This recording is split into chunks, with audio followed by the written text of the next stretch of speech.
screen. Phone line is about to get open. I'm just going live everywhere.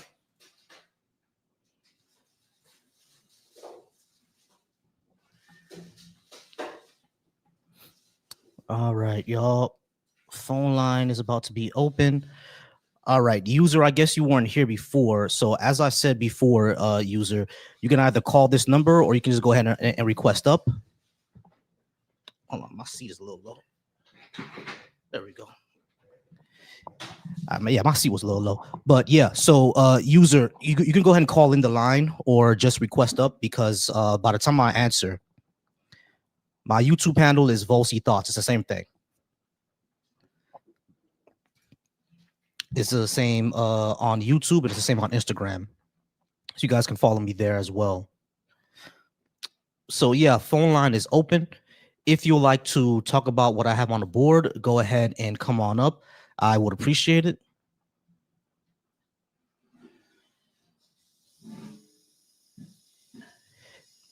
If you would like to talk about what I have on the board, go ahead and come on up. Phone line is open at the moment.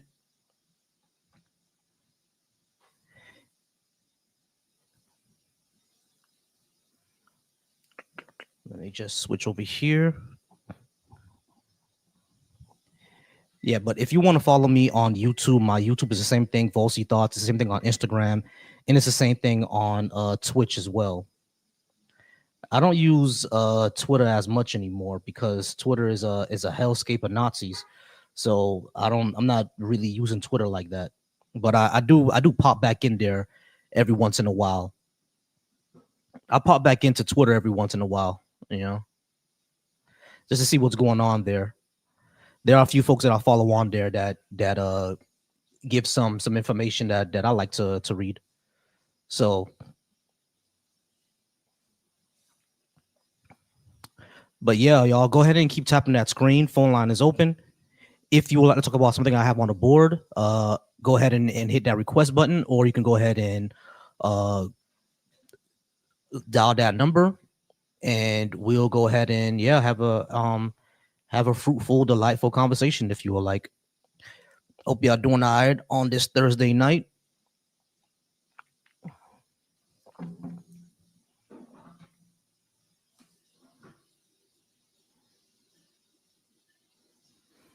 Thursday night debate night.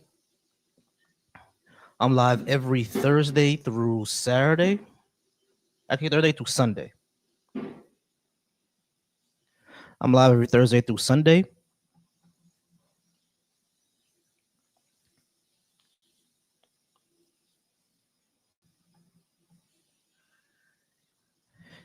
Hey, what up, y'all? What up, y'all? What's up over to the YouTube? Big up to the YouTube. Yeah, I appreciate that, Resist. Appreciate that. Big up to the YouTube. Let me go ahead and put on a super chat goal.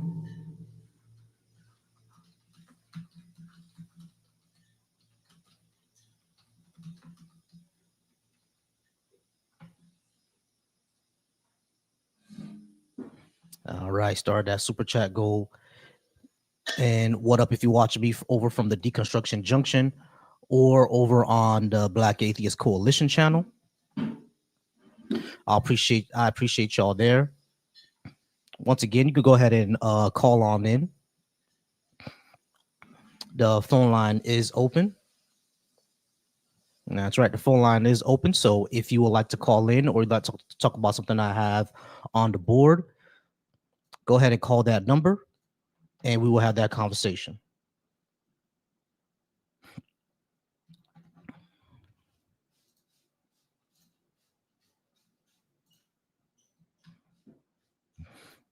All right, Thresh of Zion, go ahead and come on up. Let's talk about that. Because like I said, I don't like talking back and forth to the comments. I only do that on some nights. If I'm doing like a, ask me anything type of night, then I'll talk back and forth with the comments. But even that gets a little bit wonky sometimes. So Thresh of Zion, go ahead and come on up. I already had invited you. So go ahead and come on up and then we can go ahead and have a more fruitful conversation. You asked me what do I serve or believe in. I don't serve anything really. Unless I was, I was in the military. So yeah, when I was in the military, I was serving the United States. There's that.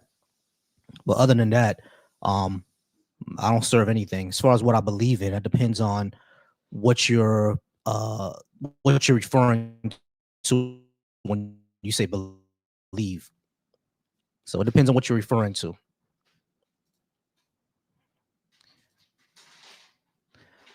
But yeah, if y'all can't come up, the phone line is right there.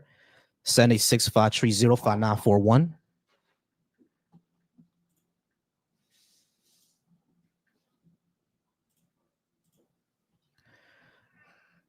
Thursdays are usually the slow nights. It's all right. Hey, Thresh, how's it going? Hey, what's up, man? I'm all right. Are you at least 18? Oh yeah. All right, cool. Yeah. So what was your question, or what did it mean actually? Uh, who, like, what? Who do you serve? You serve Allah. You serve I'm an atheist. like who do you serve? I'm an atheist, so I So don't you serve anyone. I don't serve any okay? So gods. you believe? So which category of atheism are you? Like, you like there is no God, and this is all just random chance? I'm a agnostic atheist. I don't say that no gods exist, but since I don't have any good evidence or reason to believe in one, then I just don't believe one.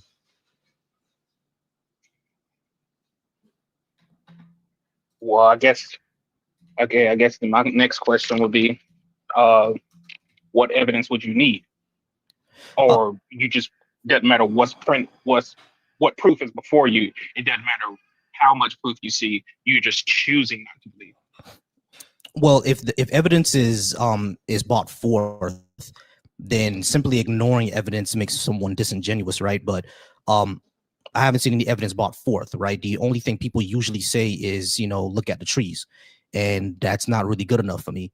I would need something that's testable and demonstrable. I'm not sure what's I funny. mean, even a tree is testable, but like, A tree huh? is testable, but that doesn't mean that You that said you're not. You said a tree is testable. You can test a tree, but just because you can no. test a tree doesn't I mean guess that I'm trying to get an tree. understanding. There's like a lag. There's like latency here. All right. So I'm not saying that you can't test a tree. You said What you I'm said saying, you said not sure what's funny. all right, you have to give me a second. What I'm saying is that you can test a tree. That's fine, but that doesn't mean that leads to a god.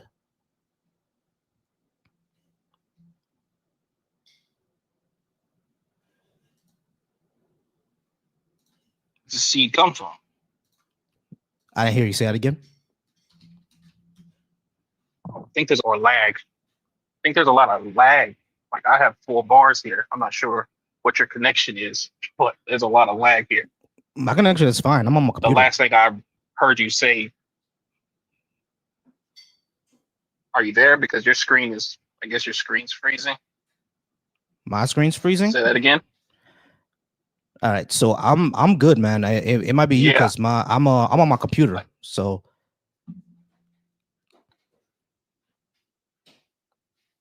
yeah, I have 4 bars, full everything. So, but okay, say what you just said about the tree again, if you don't mind, please. yeah, a tree doesn't mean that a god exists. So, who's the architect of the seed? Why does it have to be a who? Seeds can just be emergent properties of nature. That's not possible because there has to be an architect. Why is it not possible? How do how do, Someone how do had you to design the seed. how do you show that to be true? Okay, let's put it in a way that you'll understand. Now, whether No, you no, no. Hold on, admit it or Thresh, not, that's Thresh, different. Thresh, Thresh, Thresh. Hold on. It's not that I don't understand what you're saying. I understand what you're saying. I'm asking you I how haven't exactly. Hold I on, haven't Thresh, said what I'm about to Thresh, say. Thresh. Hold on. You've already said it.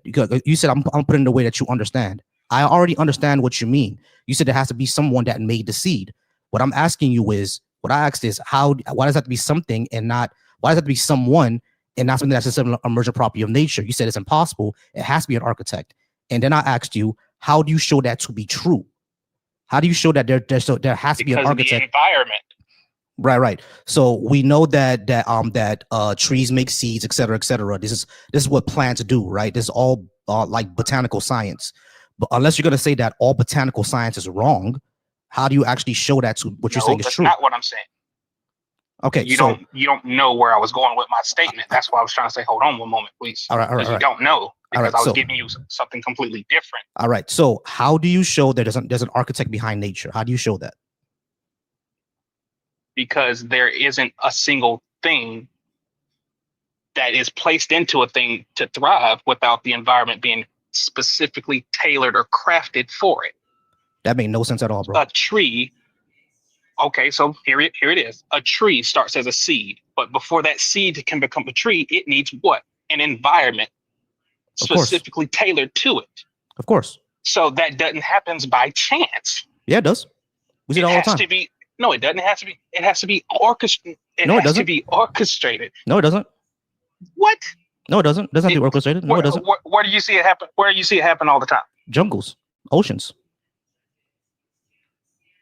Oh, you can't just say jungles and ocean. That's an environment. That proves my point. Yeah, you have to be more specific. Right. It is an environment, and it's an environment that evolved over time. You haven't shown why there has to be someone who puts that there specifically. You haven't shown there. So where do you get time from? Where do you get time from? Time. We're actually not sure what time is, because time is just like a sequence of events. We don't. Hold on. Listen. When it comes to physics, we actually not sure what time even is, because time and space are one thing. Measurement. Hold on. Is a measurement according to us, but space-time is one thing, meaning that the farther away you go from gravity, the slower time becomes. So that means space and time. We can measure that. What do you mean? You ever heard of time dilation? Like the clocks on the space station? You can't measure that. Yes, we can. The clocks on the space station run slower than the clocks on Earth. Actually, no, I'm sorry. The clocks on the space station run faster than the clocks on Earth. You don't know that. Yes, we do. We've measured it. What are you talking about? No. I said you, not we. It's not you. Haven't done that. That's irrelevant. Knowledge. Irrelevant. You're using second. Hold on. You're using secondhand. How are you talking to me right now? How are you talking to me? Hold on, Thresh. Hold on, wait. Thresh. Stop. Thresh, stop. Listen to my point, because you didn't answer my question. Listen to my point. No, all of us go. Yes. Be quiet. Be quiet for a second.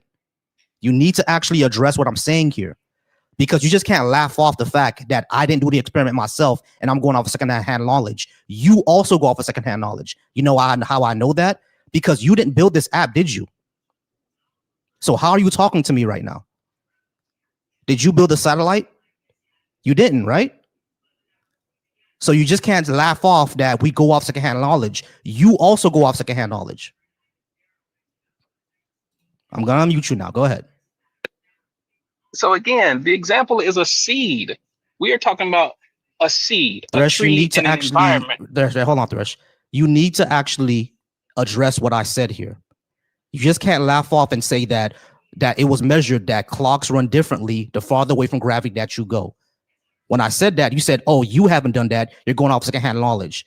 Again, all of us go off secondhand knowledge, because I'm not switching topic. That's the same topic. You switch topics. No, we're talking about a seed. We're talking about a tree. We're talking about an environment. We're talking about I know that. But you went to gravity. No, I didn't. I said it happens over time. Hold on. Yes, I said it happens over time. No, I didn't. You asked me what time was. Up. You brought it up. I didn't ask you what time was. Thresh. Yes, you did. No, I didn't. Yes, you did. Hold on, Thresh. You asked me what time was, because I said that when it comes to jungles and environments, it evolves over time. And then you said we don't know what time is. You said what is time, right? And I said we're not sure what time is in physics, because space-time is one thing. That's how we got to the gravity thing. That's how we got to that. You're not tracking, bro. No. Yes. You're not tracking. You're not tracking. Okay, let's go back. Let's go back. We're talking about it in the seeds. It needs to be in an environment. I said these environments evolve over time. Then you ask me what is time, right or wrong? Didn't you ask me what is time, right or wrong? Like if you're just gonna keep muting, that's not how dialogues go. Did you ask me what is time? Yes or no? Are you gonna keep doing that? Bro, just You're answer just the trying to question. control this Stop situation. stop bitching is to answer the question. Did you ask me what time was? Yes or no? That's not how dialogues work. Stop This is bitching, bro. Stop all bitching. we're Stop doing is bitching. Stop dialogue. bitching. Stop bitching. Stop bitching. Did you ask No, me what no, no, time no, no. was? Yes or no? I don't know. I didn't ask you what time was. Okay, fine. You said that we don't. You hold on. You didn't ask me what time was. Okay. So when I No. say okay, so when I So said if you're hearing when your I own said thing, then when that's I on said you. when I said no, you're just lying now. So when I said I'm not. What am I lying hold on, about? when I said that these environments evolve over time, what did you say? You asked me what is time. That's what you asked me. So let's move on from this, right? We don't have to go back and forth on that. Let's move on from this. So space time is one thing. Time and space are interlocked. I'm just using time as a placeholder for what we're talking about in physics. We're just talking. Where's arguments at this point? When it comes to seeds, it has to be in an environment. I agree with you. I said, and when you ask me about time. right, and when no, that's not what you ask. But when you say when you aren't you when it recording comes to this? when it comes to you didn't say who created time. I'm not running it back. But when it comes to we're gonna move past this. I'm not arguing semantics with you. So when it comes to these environments, I understand that seeds have to be in a certain environment. We both agree on that.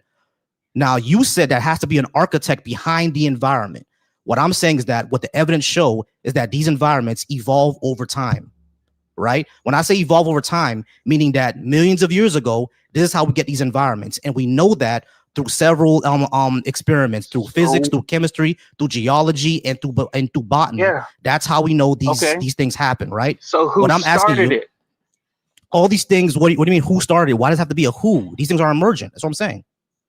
So what started it? So if you have time, space, and matter, what started one? What came first? Was it matter? Was it space? Or was it time? We don't know. I don't know. That's the answer. So how do you know something started a million years ago? Because we can measure these things, right? It's called isotropic dating. How can you? It's called isotropic dating, and we go all right, and we go into isotropic and anisotropic. I get that. I got you. That's how we know. Yeah.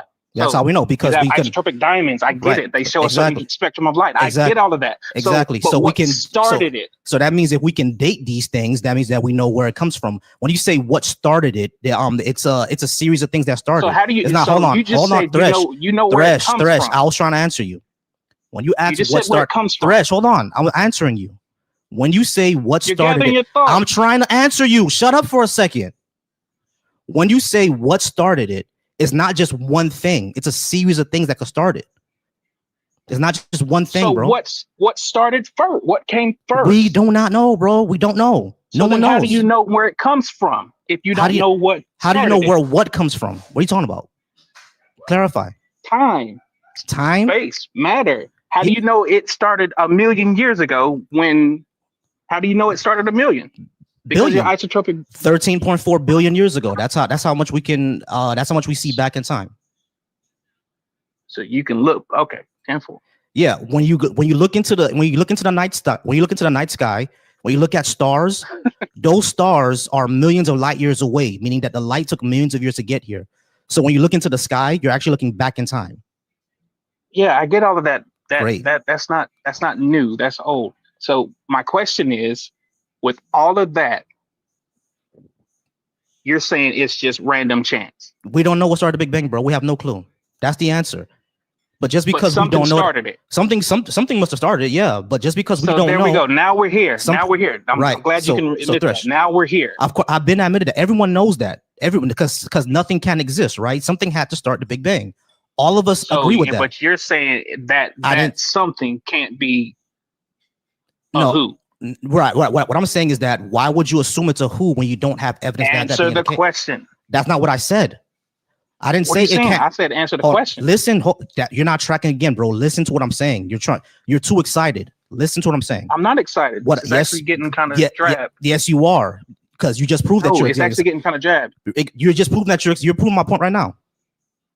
You're proving my point. Right there. By saying it's drab? No, by interrupting me. You've done the whole time. Listen to what I am saying. Slow down for a second. Stop reacting to everything. Oh, I'm like not you're saying projecting. Go ahead. I'm not saying it cannot be a who.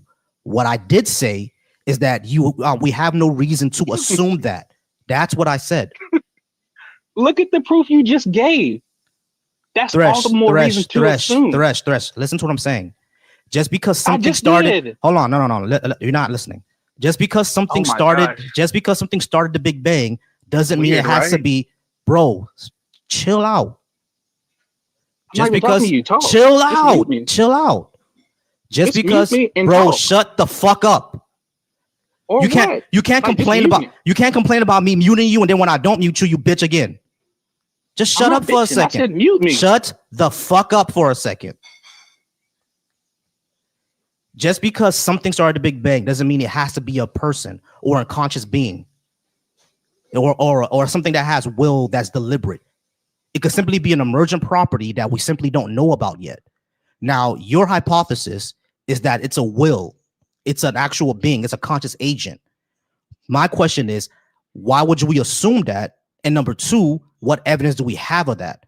Because we have no evidence of before Big Bang. We can't even comprehend what that means. So when it comes to before the Big Bang or what started or what caused it, how exactly do you make the determination that it was a will, a conscious being that willed it into existence, other than a natural process that we simply do not understand yet? How did you eliminate one option and not the other? I'm not eliminating either option. I'm just saying that you don't have any evidence to show the first one, or you don't have any evidence to show the first option. So why would we assume that? My position is when it comes to whatever started the Big Bang, I do not know. That's my position. Your position is it was a conscious agent or a conscious will or some sort of being who did it all. And I'm asking you, what is the evidence behind that? Not your assumption, not some cute little philosophical argument. Evidence, something that's demonstrable, demonstratable, testable, something that we can show leads back only to this conscious agent. And what experiment is that? What did you do? Go ahead. So we can use the Big Bang Theory. We can literally use you are the evidence of it. Like you, this conversation, this cell phone, this area that I'm in is the actual evidence, the proof of it. Like, let's be clear. How many people are in your lineage? How did all of those people that came before you? Let's just be clear. Everybody in your lineage, your ancestors, however you know quantify that, they all had to meet, replicate, meet, replicate, meet, replicate, meet, replicate to you. You are the culmination of everyone before you. That is orchestrated, like you would say, through time over however many years that is. That is literally proof. On top of that, that's the like that's architecture. That's literal proof. Okay. Even it even fits what you just said. Okay, you're interjecting one moment. It even fits what you said. Literally, Big Bang, whatever. Big Bang, that happens, and then we have carbon dating, isotopic dating. We have the gravity effect. We have all of these type of sciences that come from that. All of these things fit into an architect who is orchestrated, who sits outside of time, who sits at a higher place than we can even, like you said, comprehend. It all fits into the narrative you just spoke. Okay. So So how do I rule out anything? Okay, go ahead. You got it, man. all right, so none of this actually shows the what you were saying, right? You just said that is like because we had a lot of people in our past and you can't explain it any other way, therefore that's proof of a god. That's not really proof of a god. When you need when I'm talking about evidence, I'm talking And about, like, four. for example, when we oh well, he dropped. All right, y'all, he dropped. So why can I do this?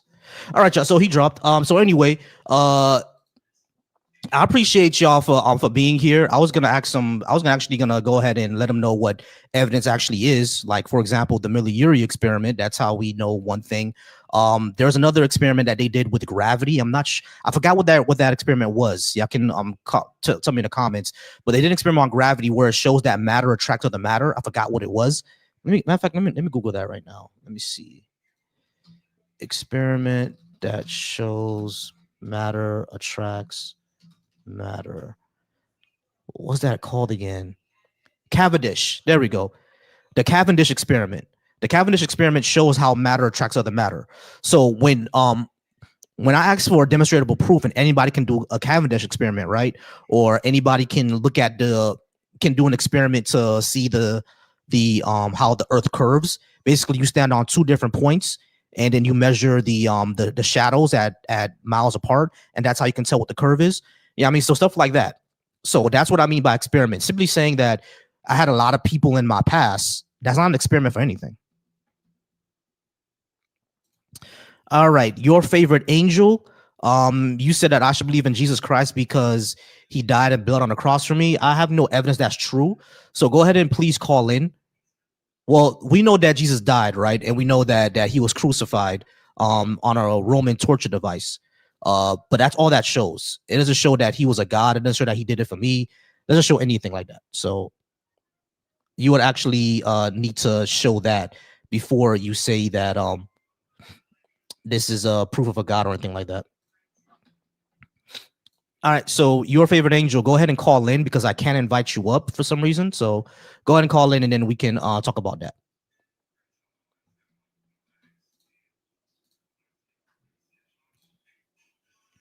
All right, y'all. If you're watching over on my Black Atheist Coalition, once again, I appreciate you there. The number to call in is 786-530-5941. I'm going to pin it to the top, or I'm just going to try. I'm not sure what's going on. Okay, there we go. I can pin it to the top. All right, so over on the Black Atheist Coalition, I see Almighty Pencil. Almighty Pencil, you can go ahead and call in as well. Go ahead and call in, Almighty Pencil.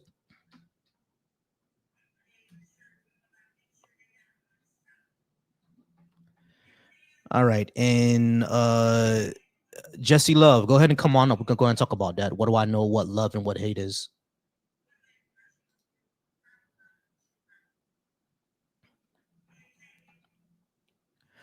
All right, well, your favorite angel, if you're not gonna actually come up and talk to me or call in, I'm not gonna talk to the comments, bro.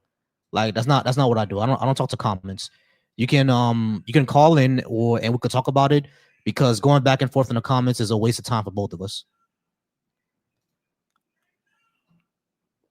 And I'm not sure why y'all do that for. Like y'all come in, y'all say, all right, yo, just call me so we can talk about it. And be like, oh, I don't want to talk to you. The fuck you here for then, bro?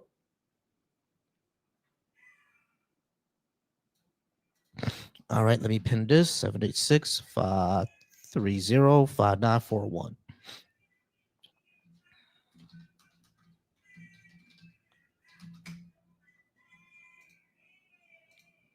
All right, y'all. So the number is pinned to the number is pinned up top. There we go. Call from Jessica. All right, Jessica, how's it going? Can I get your name, age, and what did you want to talk about? Hey, B, it's Seth. I was just putting a question for you. I am way older than I'm going to say I am. Mm-hmm. So, but it's your girl. So my question to you was, how do you know if you love or hate something? I guess it's based on the emotion. Like if I have like a positive reaction to it, my reactions to it is more positive than it is negative. That's how I know if I love it or if I hate it. Okay, so this is where I find the complication having discussions when it comes to a non-believer and a believer. Mm-hmm. It is our experience, and what you just described is your experience. It's our experience with God. It's something that we feel. It's something that we connect to, mm-hmm. and therefore it's something we believe. I can't make you believe in God if you don't have that feeling and that experience that allows you to connect to God. Mm-hmm. People come to God at all ages because of experience and because of their emotional connection to it. Right. Oh no, I don't have that. I'm sorry. Go ahead. How can I make you believe? Yeah. Yeah. Sure. Like, here's what I would say. Right. When it comes to those experience, when it comes to experience, right? I never deny a person's experience. You can always experience something. Always ask, what are you attributing that experience to? Like for example, the experience that you're talking about, right? It's been actually been shown in several psychological experiments that those same feelings can come up around anything, even at like a Beyonce concert or someone seeing, just like I said, a Beyonce or Taylor Swift concert. Yeah, I mean, or listening to a piece of music that you find that resonates with you, or watching a piece of media that resonates with you, etc., stuff like that. Those feelings can be replicated not only in other ways, but also even artificially. You see what I'm saying? And it's been I forgot which video I was watching, but it showed that a woman who was basically like a lifelong atheist. One of the experiment people told her, "Hey, to think about this. Think about the love of your father." I think it was, and she had an overwhelming feeling of joy and euphoria, and thinking that, okay, maybe a God does exist and stuff like that. You feel me? So these things can be done artificially. It doesn't necessarily show that that a God exists. But the second thing that I would say is that I actually had those experiences because I grew up in the church. So those feelings I've had before, it's just now that I realize is that when those feelings came up, it could have been something completely different. It could have been like, me and sitting in church with family and friends and love and everything like that, and listening to deep resonating music and all those type of things. Those feelings can always come up those ways. Yeah, I mean, it's not necessarily a God. You feel me? So that's what I've always say. I don't deny that the experience is there.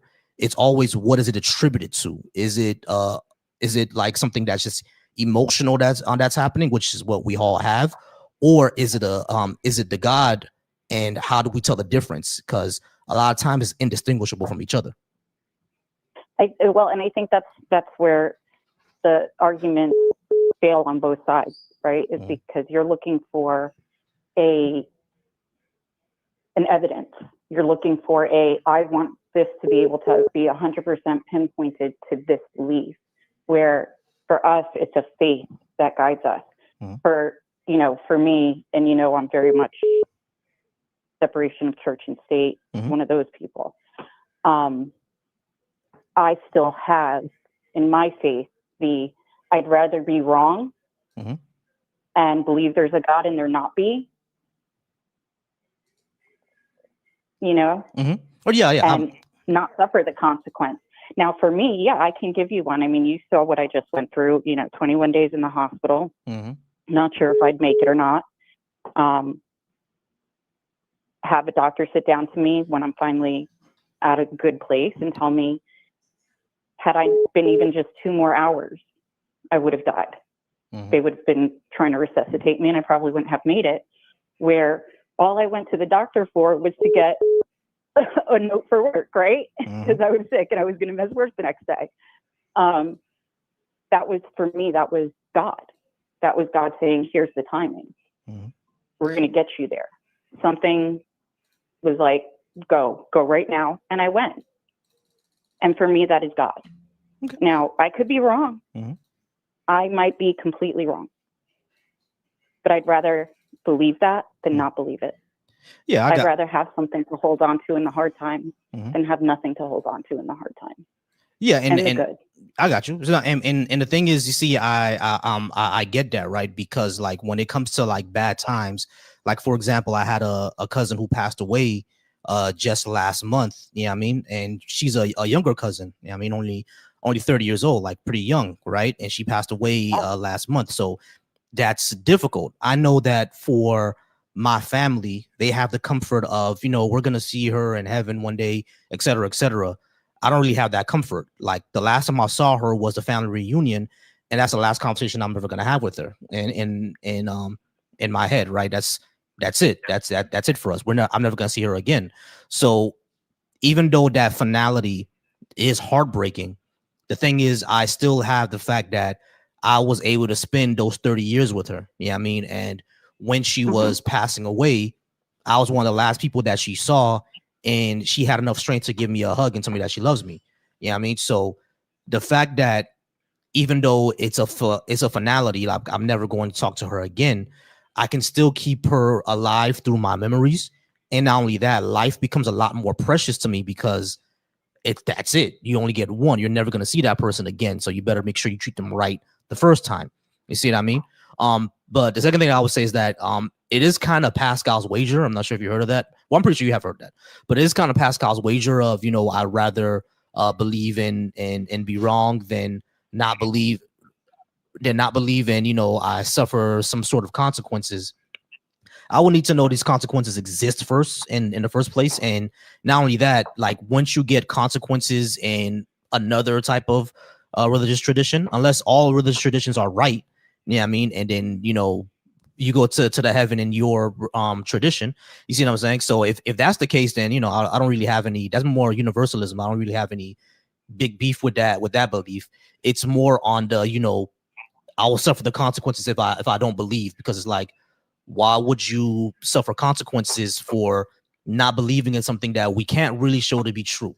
You see what I mean? I don't think if a God is loving, I don't think they would do that.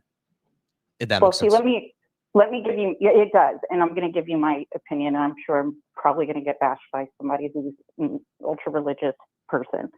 Mm-hmm. I'm not big into religion. I think religion has been perverted over centuries.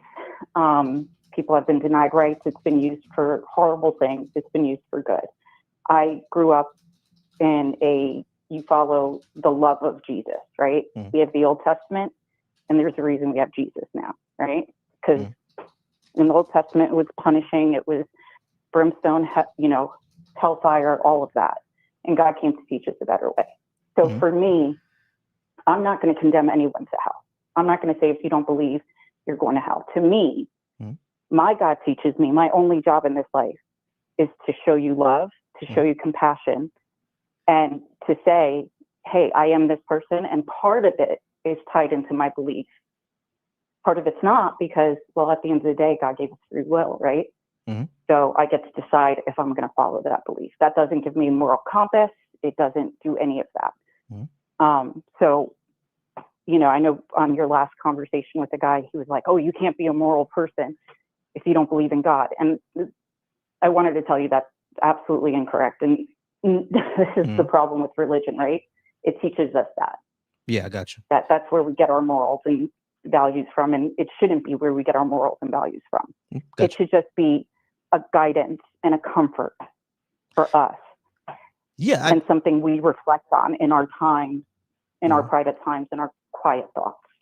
Yeah, I mean, and the thing is, like, that right there, that interpretation, I don't have any beef over. Like, I think you and me have even argued people down over this in our debate groups. It's like, no, like Jesus didn't say to have a Christian. That's not what he said.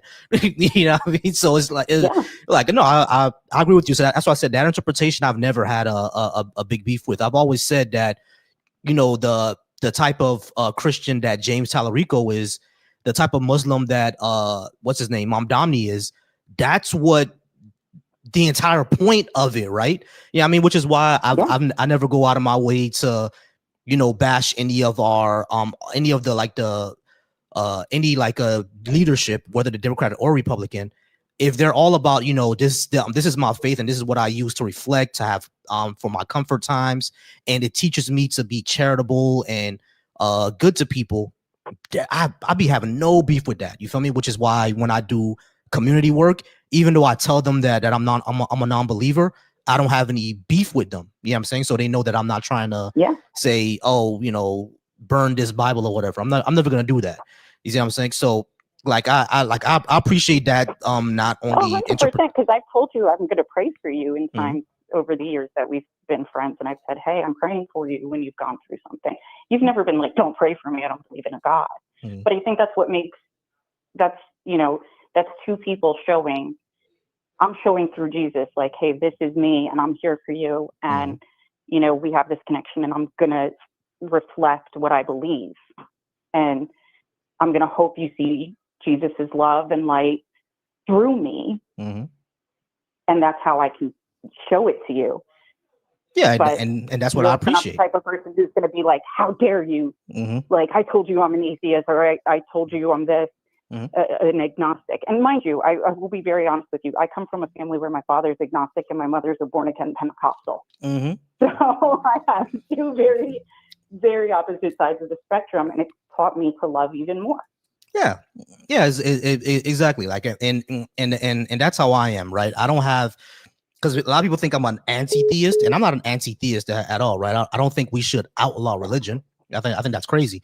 But I don't think it should have such a hold over society. And I think you agree with that. And I know a lot of Christians who agree with that too. A lot of Muslims who agree with that. Like, no, this shouldn't rule over society. This is something that we do for our community. You know what I mean? And people who accept that are part of the community as well. But as a governance, as a society, nah, we're not gonna make you follow what we say. That's kind of crazy, you know. So no, we absolutely.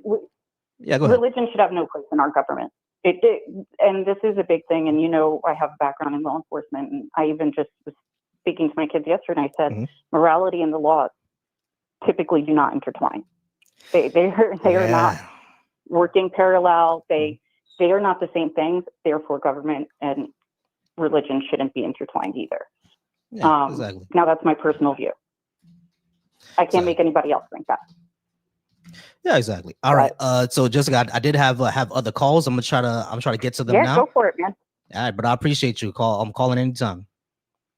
All right, thanks. Bye. All right, guys. So once again, number is 786-530-5941. Go ahead and call on in. I'm gonna get to the calls that I missed. 562. I'm not sure if you're still if you're listening at all, but I'm gonna go ahead and give you a call back now. Okay. All right, y'all keep tapping that screen, I'm calling 562 back right now. Let's see if he picks up, or them, or she, whichever one it is. They called a few times, but now they're not picking up. I guess I could text them.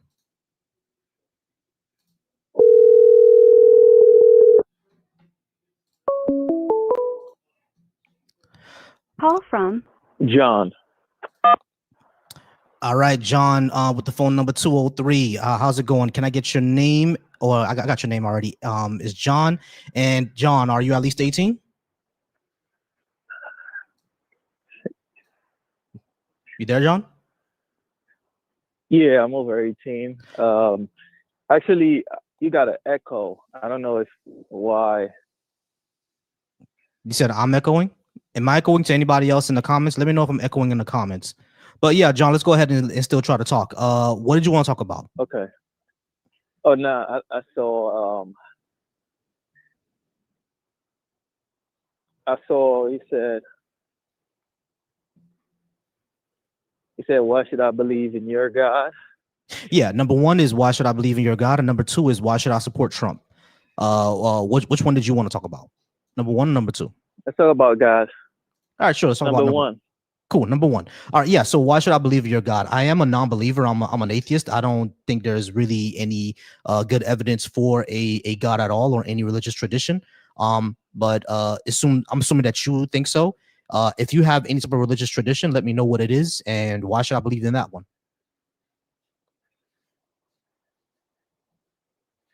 I'm sorry. Every time you speak and I speak, what I say, I can hear it back. It's almost like once you're done speaking, I hear it twice. So give me a sec. It's pretty much throwing me off. To be honest, I don't know if I'm gonna be able to follow. To be honest. All right. How about that? Is that better?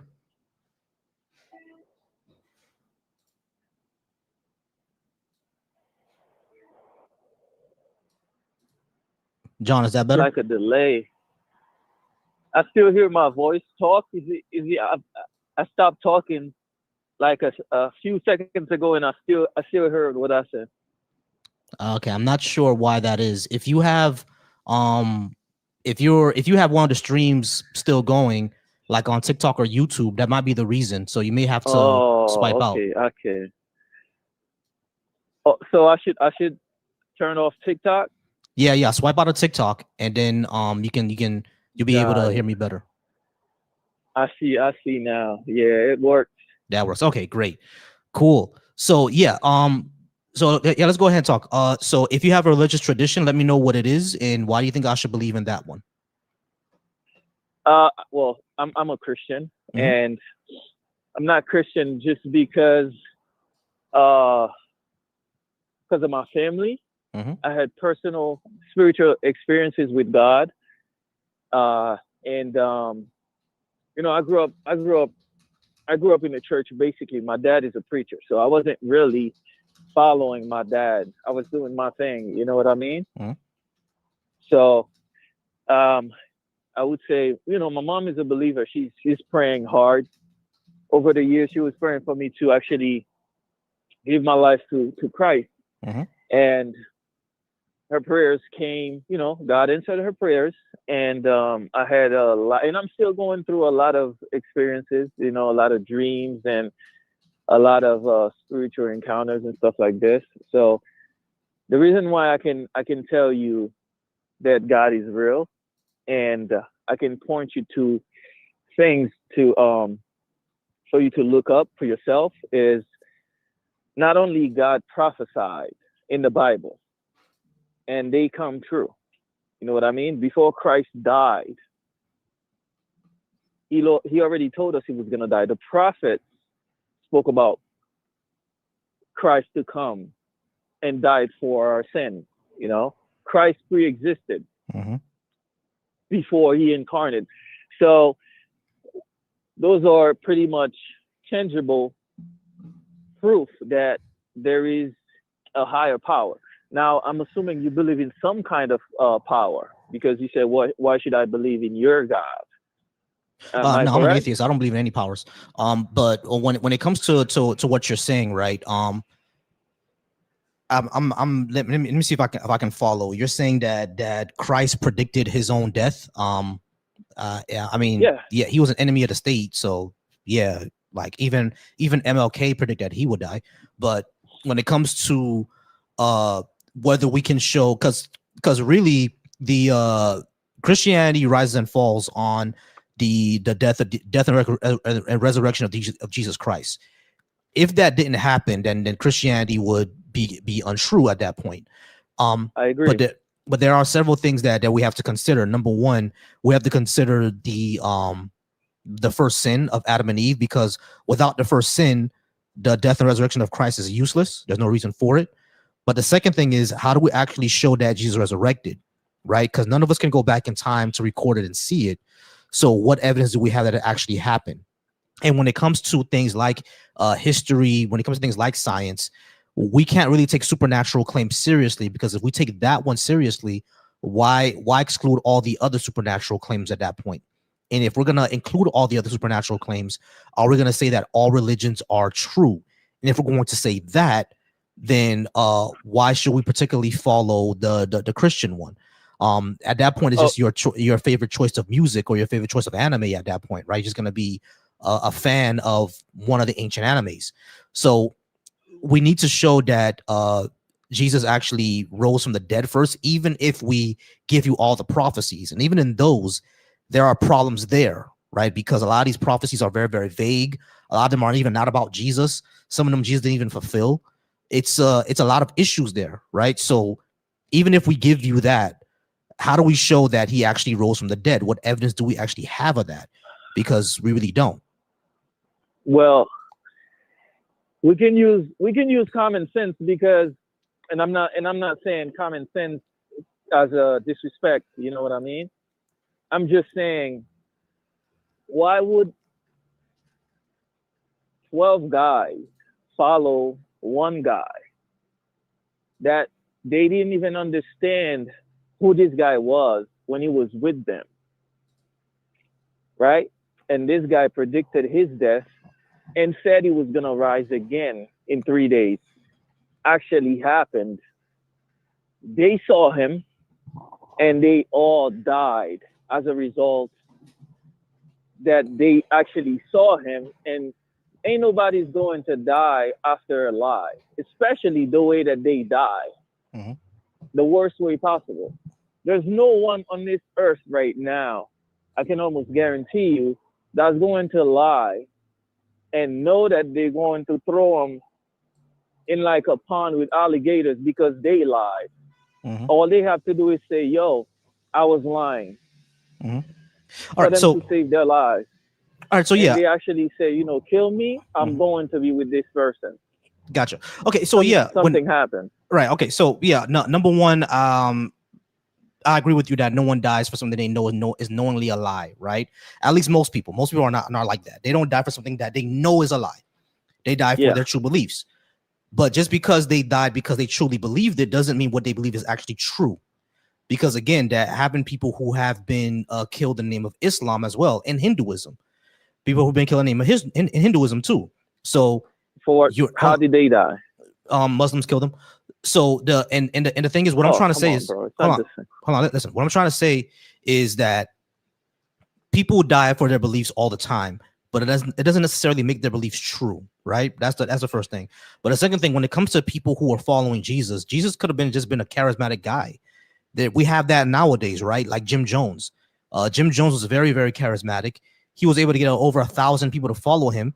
He got 900 of them to move with him to South America, and they all drunk Flavor Aid and all died. You know what I'm saying? So Yeah. Jim Jones was able to do it in modern times, right?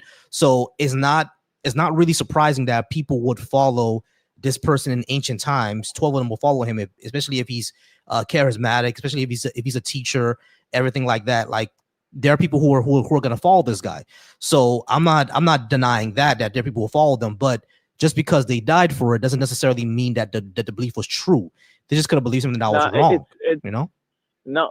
First of all, I wouldn't really compare these people to Jesus because Jesus performed many miracles, right? Jim Jones Many claimed he mighty miracles. Jim Jones claimed he made miracles too. How do we know Jesus' miracles actually happened? Like what evidence do we have of that? We have plenty of eyewitnesses. Who's Jim Jones? Did this guy have eyewitnesses Yeah. to whatever claim? Yes. Huh? Yes. And what did he do? What did Jim Jones do? He claimed that he to heal people. He claimed. Yeah, he claimed to heal people, and those people said that he healed them, but they were faking How, it. how So we did know that, we know they how were did faking it. how did he Matter do of it? fact, I think his leg. I think the miracle of leg growth. I think that came from Jim Jones. If I'm not mistaken. I don't know how he Okay. did it, but he faked it. I'm saying, like the thing is, Jim Jones is bullshitting people. We know that, but the thing is about like when it comes to the miracles of Jesus, the only way, the only like so-called evidence we have of Jesus committing miracles is the Bible. That's it. The Bible says that No, he made miracles, and therefore you believe it. Like, how do you know that's actually true though? That's what I'm no. trying to That say. well, we have secular historian writing about Jesus. Somebody that's not even a religious guy. He was he was. I think his name is Tacitus. Right. He Tacitus was. wrote about Jesus, but he didn't write that Jesus did miracles. Oh, you sure? Yeah, I'm sure. Tacitus wrote that Jesus existed and was crucified. He didn't write Yeah. that Jesus made And miracles. He wrote that this is what people believed about Jesus. But okay, so is right, that but not credible? no, people saying that, hey, people believe that this guy did miracles. That doesn't mean that they actually did it. That doesn't mean people believed it. So why did the Jews kill him? Because he was a blasphemer.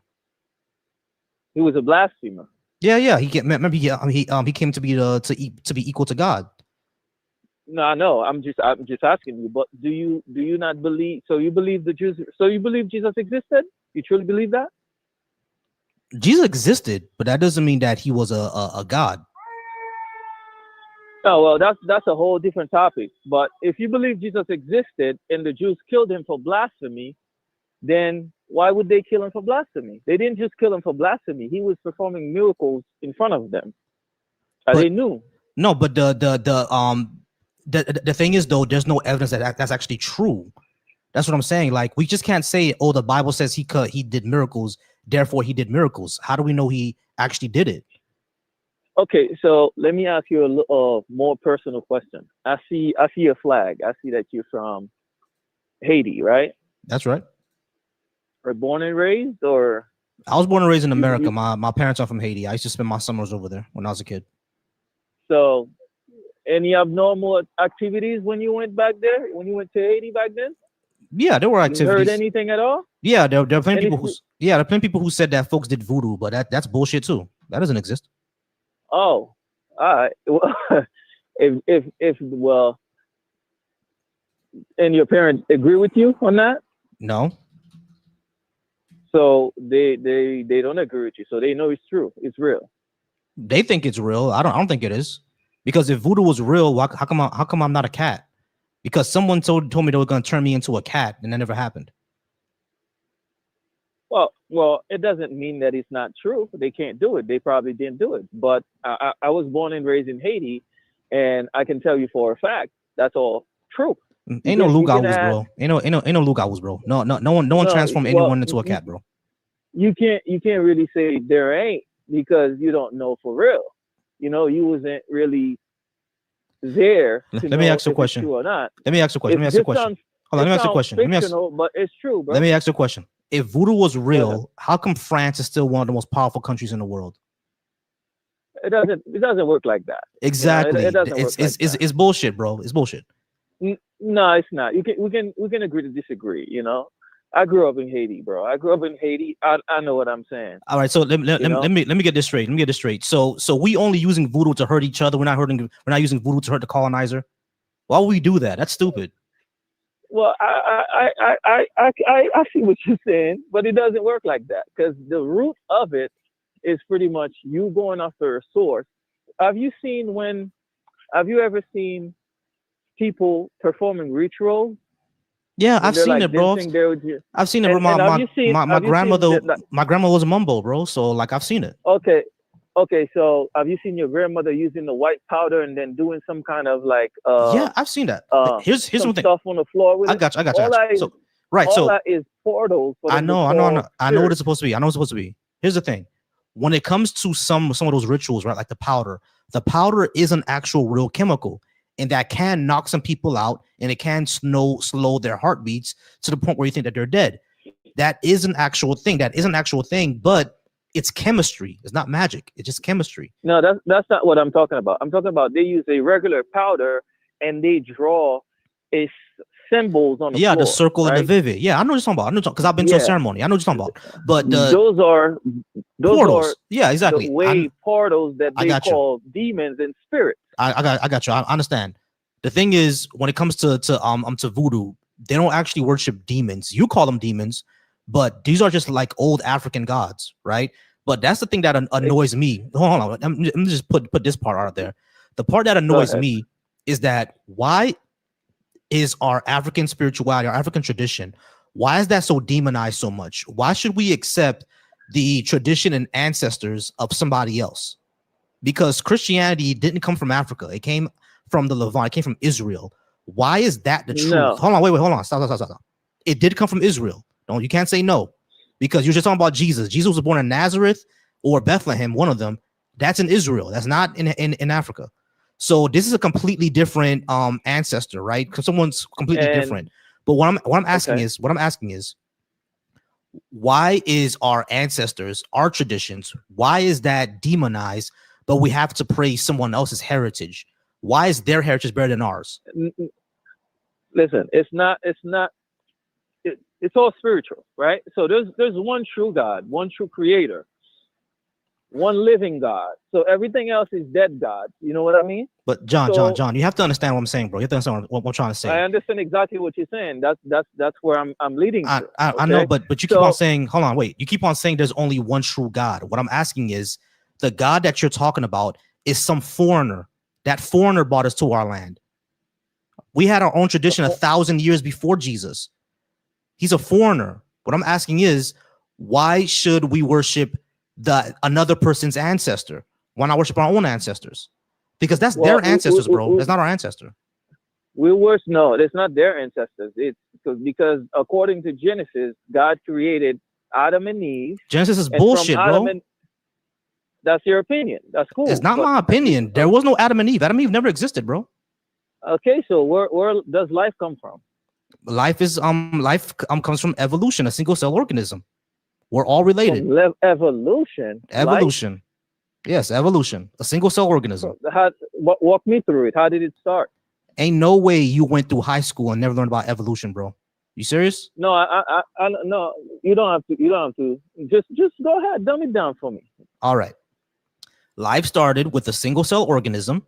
If you want to know where that single cell organism come from, I'm not sure. You have to talk to an original life researcher. But that single cell organism, you know, from the single cell, it wasn't just one.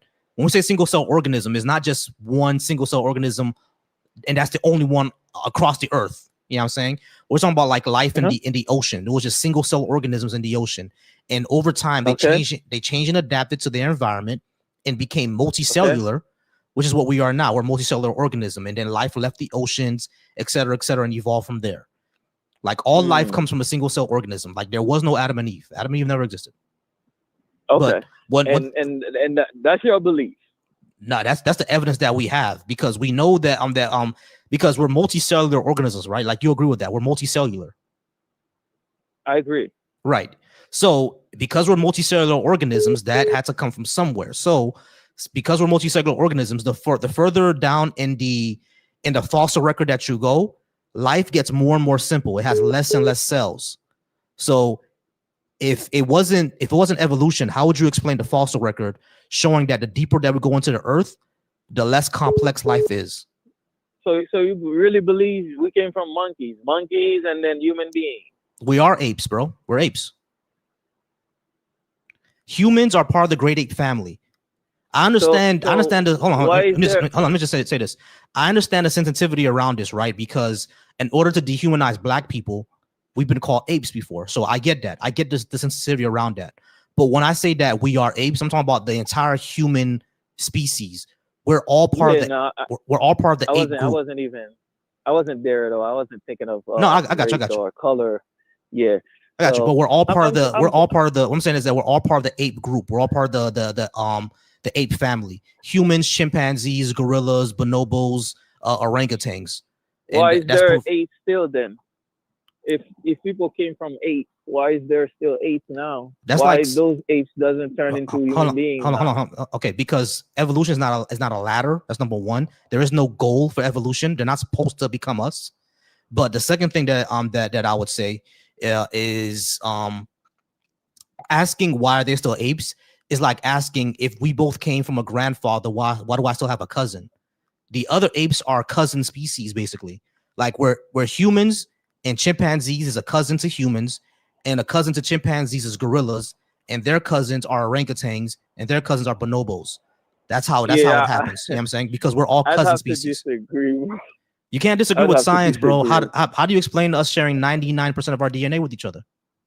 I would have to disagree because we don't come from apes. Hold on. Listen. How do you explain that we share 99% of our DNA with each other? How do you explain that?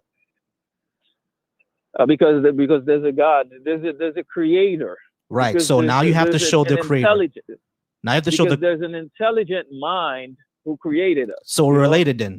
That means we're related then. Huh? So that intelligent mind made us related then? Say again? I'm sorry. When I asked you, how do you explain us sharing 99% of our DNA if we're not related? You said that there's an intelligent mind out there. So if that's the case, that still doesn't answer the question. We share 99% of our DNA. Now, if I take your answer, that is a creator, that creator made us share 99% of our DNA. That shows that we're related. We could be. Okay, so we're if we're related, that means we have a common ancestor. Just like you and your cousin share a grandfather and a grandmother, right? That grandfather is a human. I understand. It's an hold on. It's an analogy, John. Listen to my analogy. So if us chimpanzees and gorillas and orangutans are related, that means that those groups share a common ancestor, just like you share a common ancestor with your cousin who have the same grandfather. So when it comes to chimpanzees, humans, bonobos, and orangutans, we share a common ancestor too. That would prove evolution. So even if we take your answer into consideration and say that there was a creator that just simply made us have 99% DNA to each other, that creator made us related.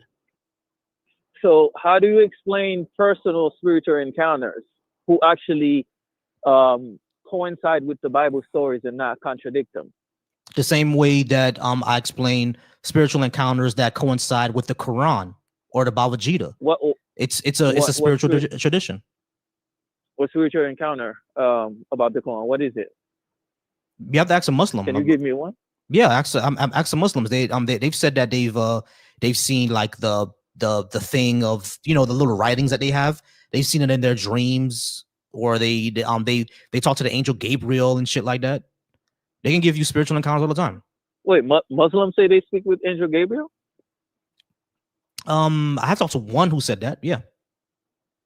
And how did he come? How can he prove like what made him believe that was Angel Gabriel? Because the Bible talks about demons because he's Muslim. That's appear to. because John, he's Muslim and you're Christian, so he's automatically not gonna believe you.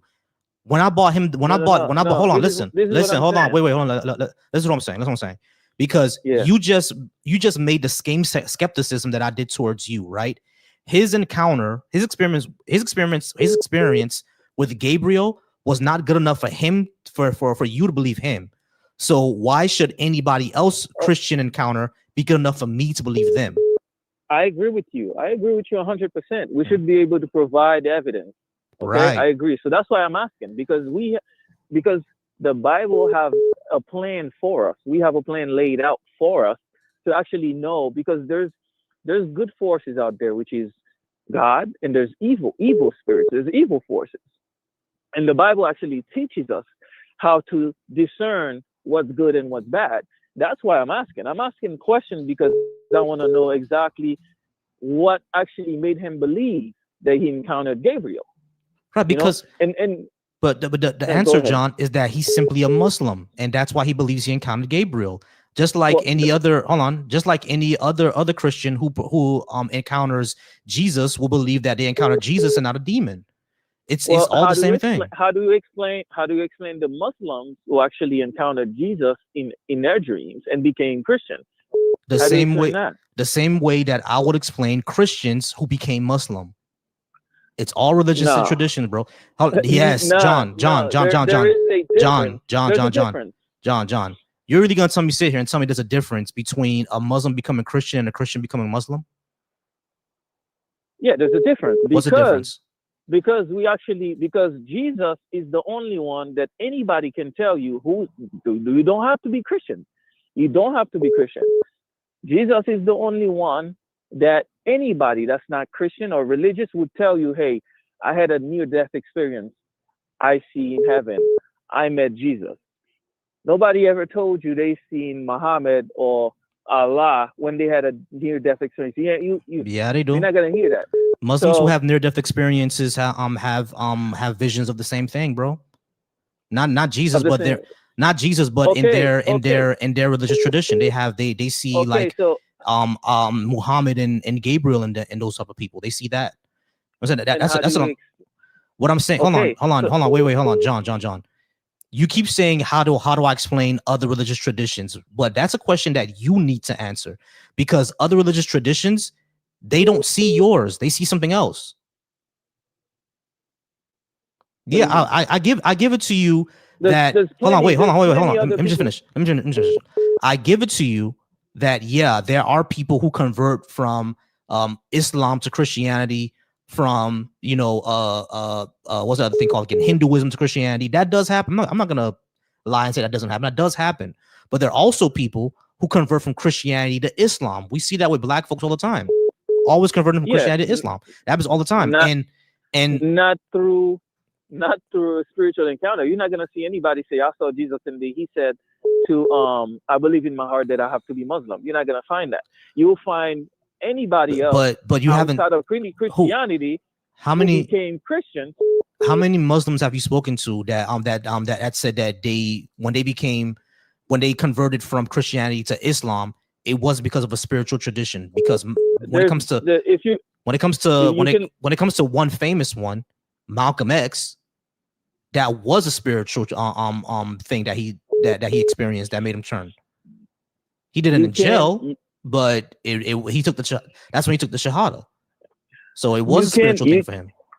If you don't mind, you can look it up. Not too long ago in Gaza, there's 200 Muslims who had the same dream, and they saw Jesus. They claimed, bro, that's fine. I'm not denying any of that, bro. What I'm saying is that it doesn't make any of it true. bro, if you mean to tell me the way that Christian is being persecuted in certain part of the world, those exact people, the same part of that world that is crucifying Christians, if I may say on here, 200 of them had the same dream, the same night, became Christians, knowing that they can lose their lives tomorrow, but due to the intensity of their encounter, spiritual encounter, they don't care to die. 200 of them, and you saying that's light? That's light work? Yeah. All right. So let me look up the source of this claim. Let me see if it's verifiable. These accounts come from Christian ministry focused media and have not been independently verified. So this is a claim that it happened, right? But it's never been verified. Yeah, because a lot of these people are afraid. A lot of them are afraid. No. Hold on. John, listen to what I'm saying. Yeah, these people, this Christian ministry claimed it happened, but no one has verified it, which means that this ministry could just be lying, which has happened before.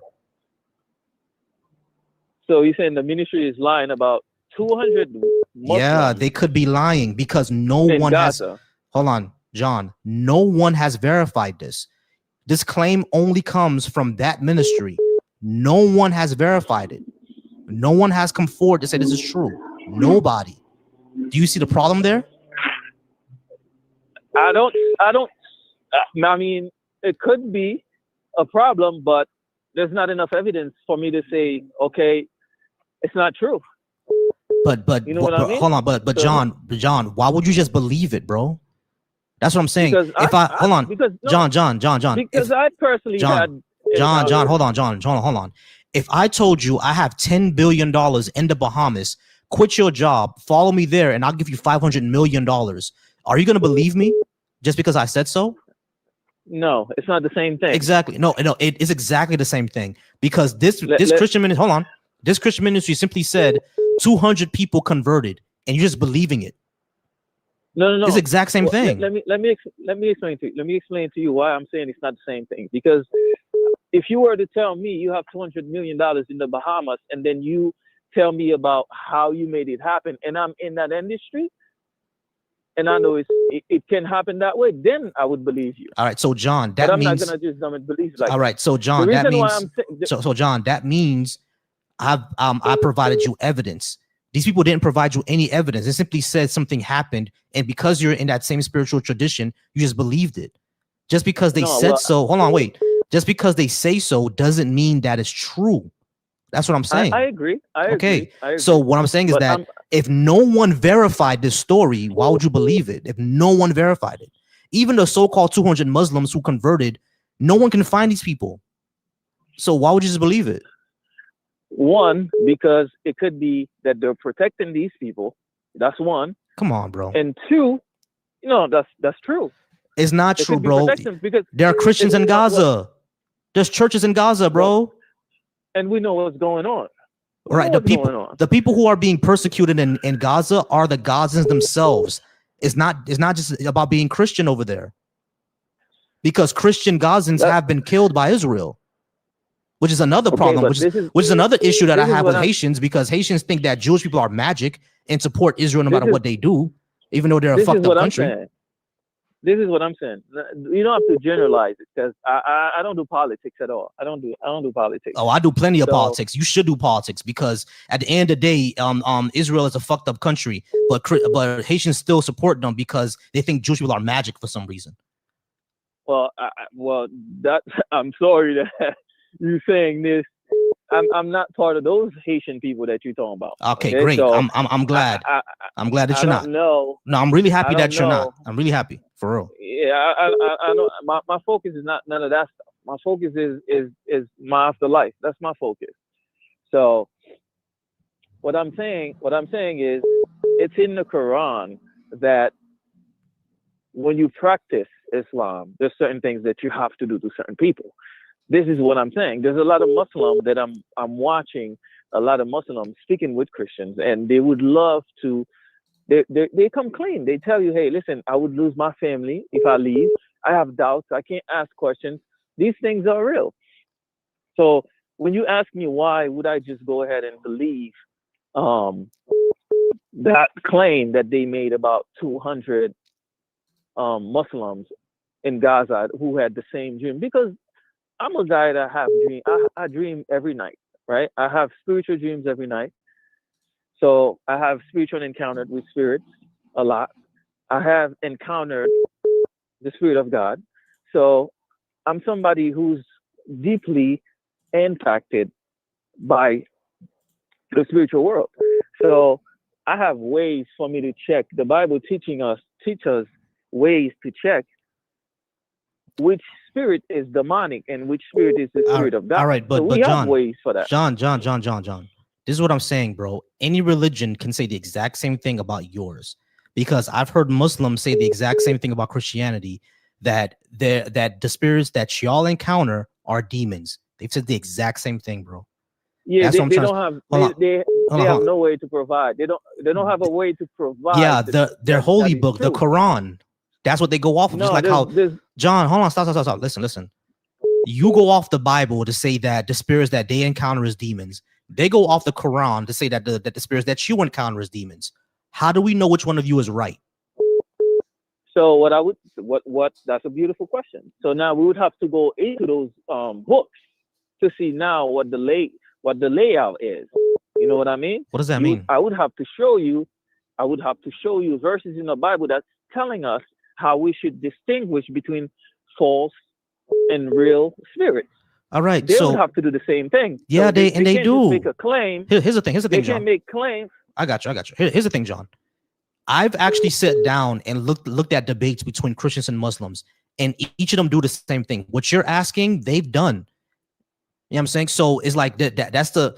All right, John. I do gotta kind of have to move on because I do got another caller, but I do appreciate you being here. All right, but I want you to think about that I more. got you. I appreciate you. Who boy, you've been on the line for a long time. I'm answering 562 right now. Give me a second, y'all. Okay, well now it's not connecting. All right, so I'm gonna try 562 one more time.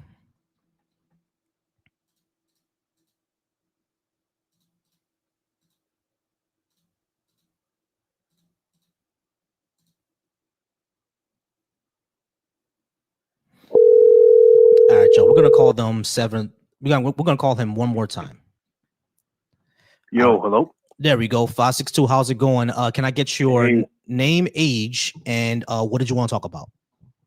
Yeah. Hey, what's up? I've talked to you before. But you hung up on me. I don't know why. But I'm Greg, and I'm 20 years old.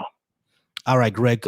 20. On the board, I have why should I believe in your God and why should I support Trump? Which one do you want to talk about? Yeah. I shouldn't have asked this because I'm pretty sure like it's obvious, but like, it's today just about the belief of God. It's not. It's just the callers I've been getting have been on belief in God. So those wait, are the. Can we talk about? Yeah. Can we wait? But can we talk about other topics like maybe liberalism or conservatism? Or no? Yeah, sure. Why should I support Trump? Oh, really? Okay. Oh no, I don't support Trump, but okay, let's talk about something like that. I don't know. Or yeah, I'm trying to think. Leftist policies are better for society. Go again. Leftist policies are better for society. Well, I guess we could talk about that. Yeah. I disagree. Yeah, I disagree. Okay, cool. So why is universal health care? I think I asked you this before and you never actually answered. Why would universal health care or public transportation or nuclear power or controlling pollution or reforming our entire justice system or investing into education heavily, why would those be bad things? Hey, yeah, good point. All those things sound good on paper, but it's not really realistic and right. Second point is Democrats don't actually, they don't practice these promises. I agree. So, Democrats suck, but the yeah, thing exactly. Yeah, 100%. But the And thing is, one hold thing on, I would say, hold one on, thing I hold would on, say, wait, hold on. yeah, The thing is, what I was gonna ask is, you said these things sound good, but they're bad on. These things sound good on paper, but they're all bad. Why is they're not controlling? realistic. They're not realistic. It's not realistic to control pollution. Yeah, Why is that not realistic? like why are we focusing on like we should focus on more important things, you know? Yeah, pollution is important because kids die from pollution. Kids get kidnapped every single year. I think we should focus on that. I know, but just because there's one problem doesn't mean that we should ignore all the others, right? Um, I suppose, but it's just like if that's your argument on if that's one example you're giving of a leftist policy, I'm not really impressed. I'm not gonna lie. Just All right. saying. So it's not about you being impressed or not, because you asked that these things But are. you're Hold trying on, to, Greg. yeah. Greg, you're doing the same thing, which is why I hung up on you last time. But the thing is though, you're simply saying, oh, I'm not impressed. It's not about you being impressed or not. It's about would these policies make society better. No one is saying to ignore child kidnapping. No one is saying that, bro. Everyone agrees, whether you're left, right, middle, or whatever you are, agrees that child kidnapping is bad, and we have a huge focus on law enforcement in order to help with child kidnapping. But Well, they don't care. we know the police don't Both care. sides, No, the police no, don't both care. sides don't care about kidnapping. We know they don't. But that's not my point, bro. Like, this is not even a policy. It's not a policy discussion to say, oh, but what about child kidnapping? That's not a policy discussion. We're talking about actual policies, bro. Yeah. All right. So when it comes to actual yeah. policies, how is us making sure that there's no lead in the paint or there's no toxic sewage in the water? How is that unrealistic? Because we've done it. So I'm not sure what you're talking about here. It's not a policy discussion to say, oh, we should worry about child kidnapping. Of course we should worry about child kidnapping. You know what I'm saying? But that's not a policy. When we're talking about policies, what should we do about climate change and pollution? What should be done about that? Can I ask you a question? Yeah, sure. Is there any, in your opinion, is there any politician that could put these policies in action if they become commander in chief? Yeah. Do you think? Do I think there's anyone who would we vote who could we vote for right now that will put these in action? Yeah. Do you think there's anybody? Yeah, either AOC or Bernie Sanders. Well, Bernie if they have, Sanders is not bad. if they have the Congress behind them, yes. Bernie Sanders, I'm not a fan of I don't like socialism, but he's not bad. AOC, she's bad, dude. She's just What's bad about her? She's I don't know if I could. Are you on TikTok right now? I'm on TikTok. What's bad about her? She's just not very smart. She says a lot of dumb things. And that's my we'll start there. She's just very illiterate, I mean, she graduated from college. I don't think you could graduate in I don't think that matters. It's been proven that doesn't matter. I've seen people who graduate college and they can't name 7 continents. So, that doesn't matter. Right. So, but you said that she can't read.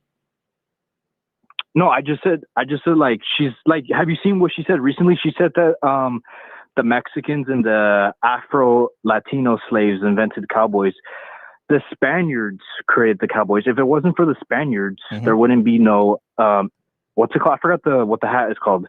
I should know this because I'm Hispanic, I'm Mexican. But she was like making a big deal out of who created the cowboy. It was the Spaniards. That's just a historical fact. Right. So, yeah. We know that the cowboys originated in the 1800s. Yeah, you know that, right? I could double check that, but right. So cowboys, it originated in Spain. No, yeah. It didn't originate in Spain.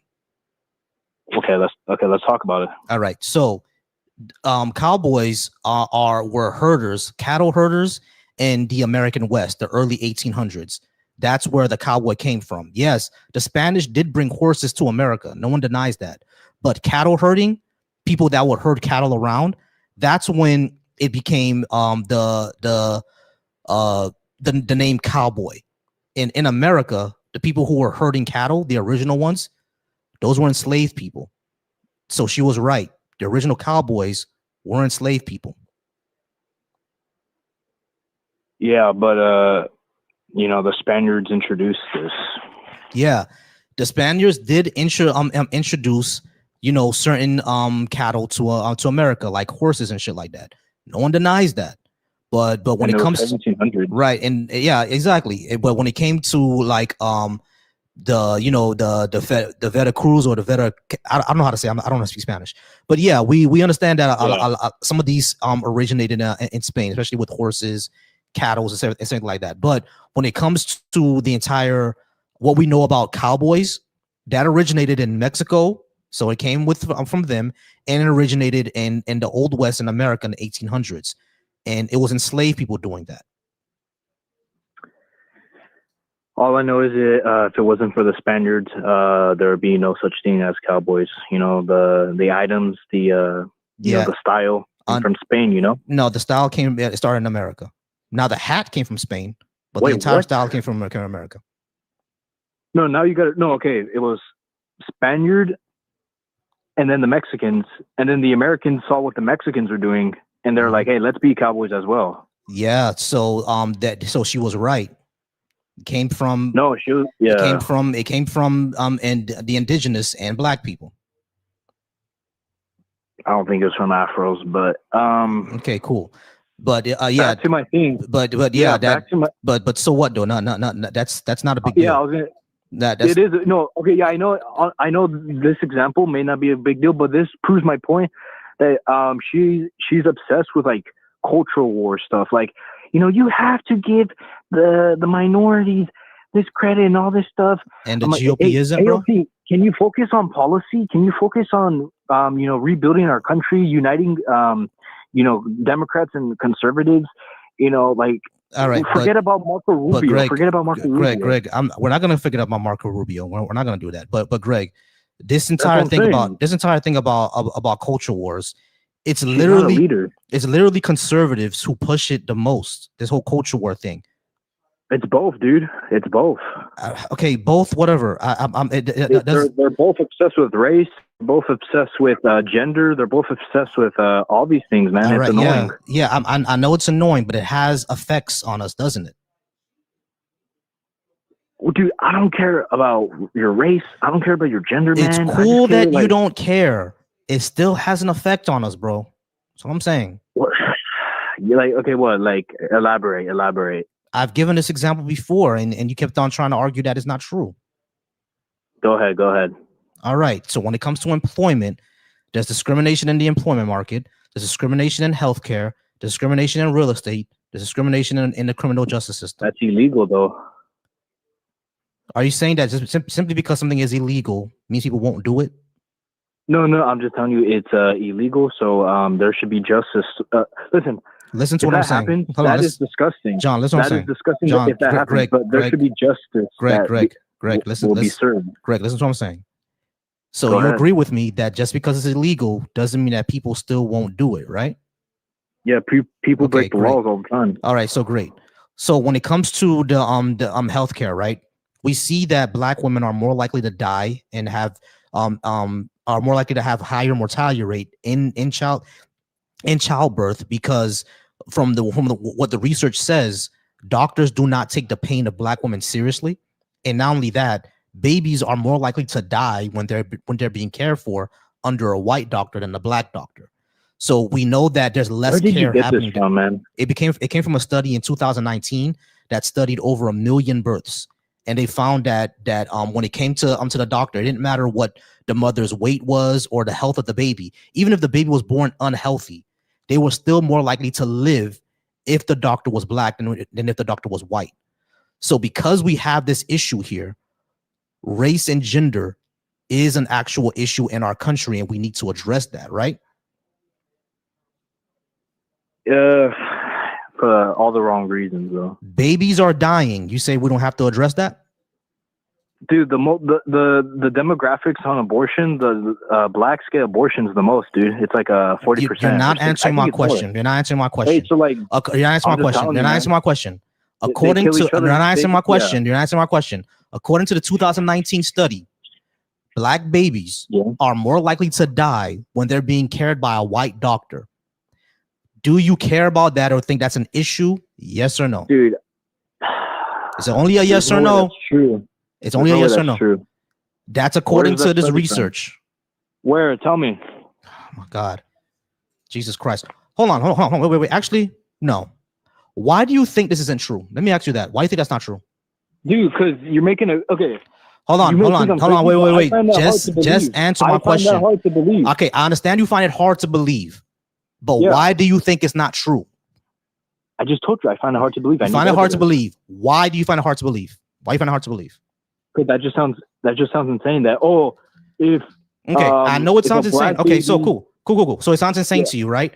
Does it also sound insane to you that the highway system was purposely built over black neighborhoods in order to make them poor? Does that sound crazy to you too?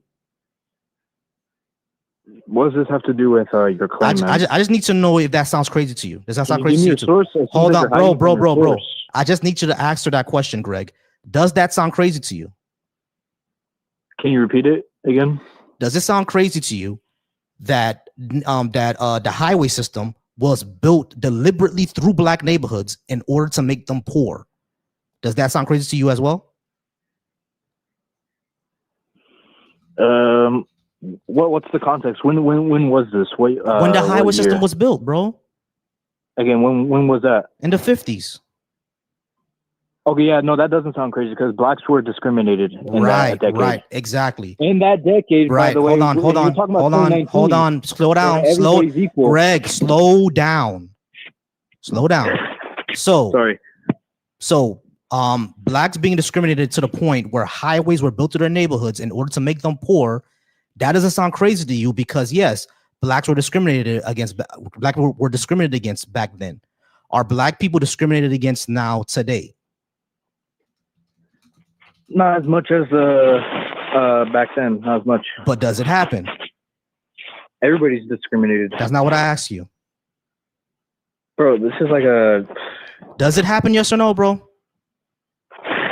Do black people do they still face discrimination? Yes. Everybody does, so yeah. I didn't say about everybody. I'm asking about black people. I'm just telling you, man. Everybody. Greg, I asked including you... black. Including black. But I didn't ask you everyone. I said, do black people get discriminated against? Okay, let me ask you this. I told you, yes, everybody. I'm not asking you everybody. This is what I'm asking you. Listen to what I'm asking you. Do black people get discriminated against more than everybody else? Like, do they face more discrimination? Yes. No. That's wrong. Well, no. That's wrong. They get government assistance. They get everything handed to them. Do white people get government assistance? Everybody has to tolerate. Do white people get government assistance? You would be wrong. Do white people get government assistance?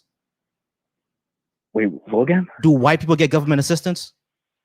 Not as much as blacks. There are more whites on government assistance than black people, you idiot. No, no. Stop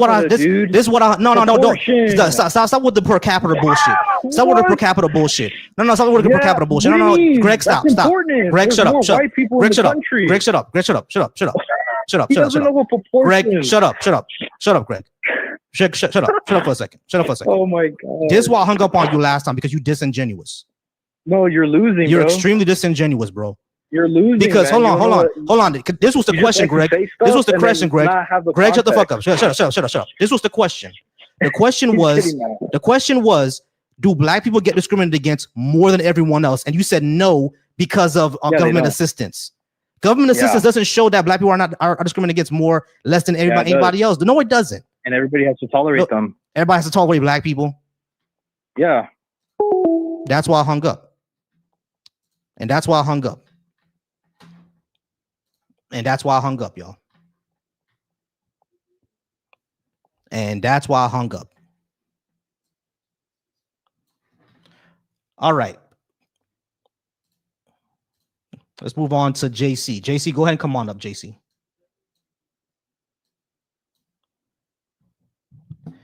JC, go ahead and come on up.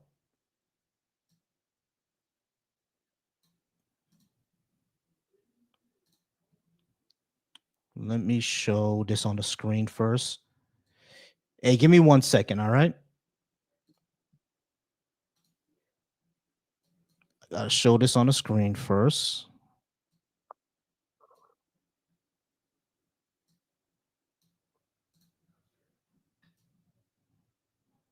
Oops, sorry about that. What's going on?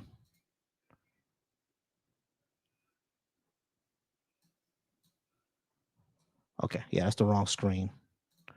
Hold on, y'all. Wrong screen. All right. So if y'all can see that here, it says black newborns die less when cared for when cared for by black doctors. A study co-authored by Associate Professor Rachel Hardiman found that in hospital death rates for black newborns is a third lower when they are cared for by black physicians rather than white physicians. So the proof is in the pudding. So whoever was denying it, there you go.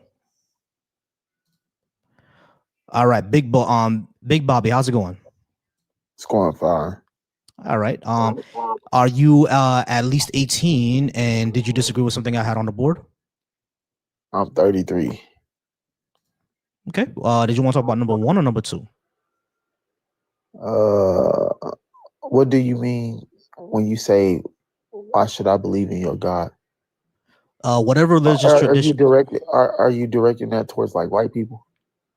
Anybody really.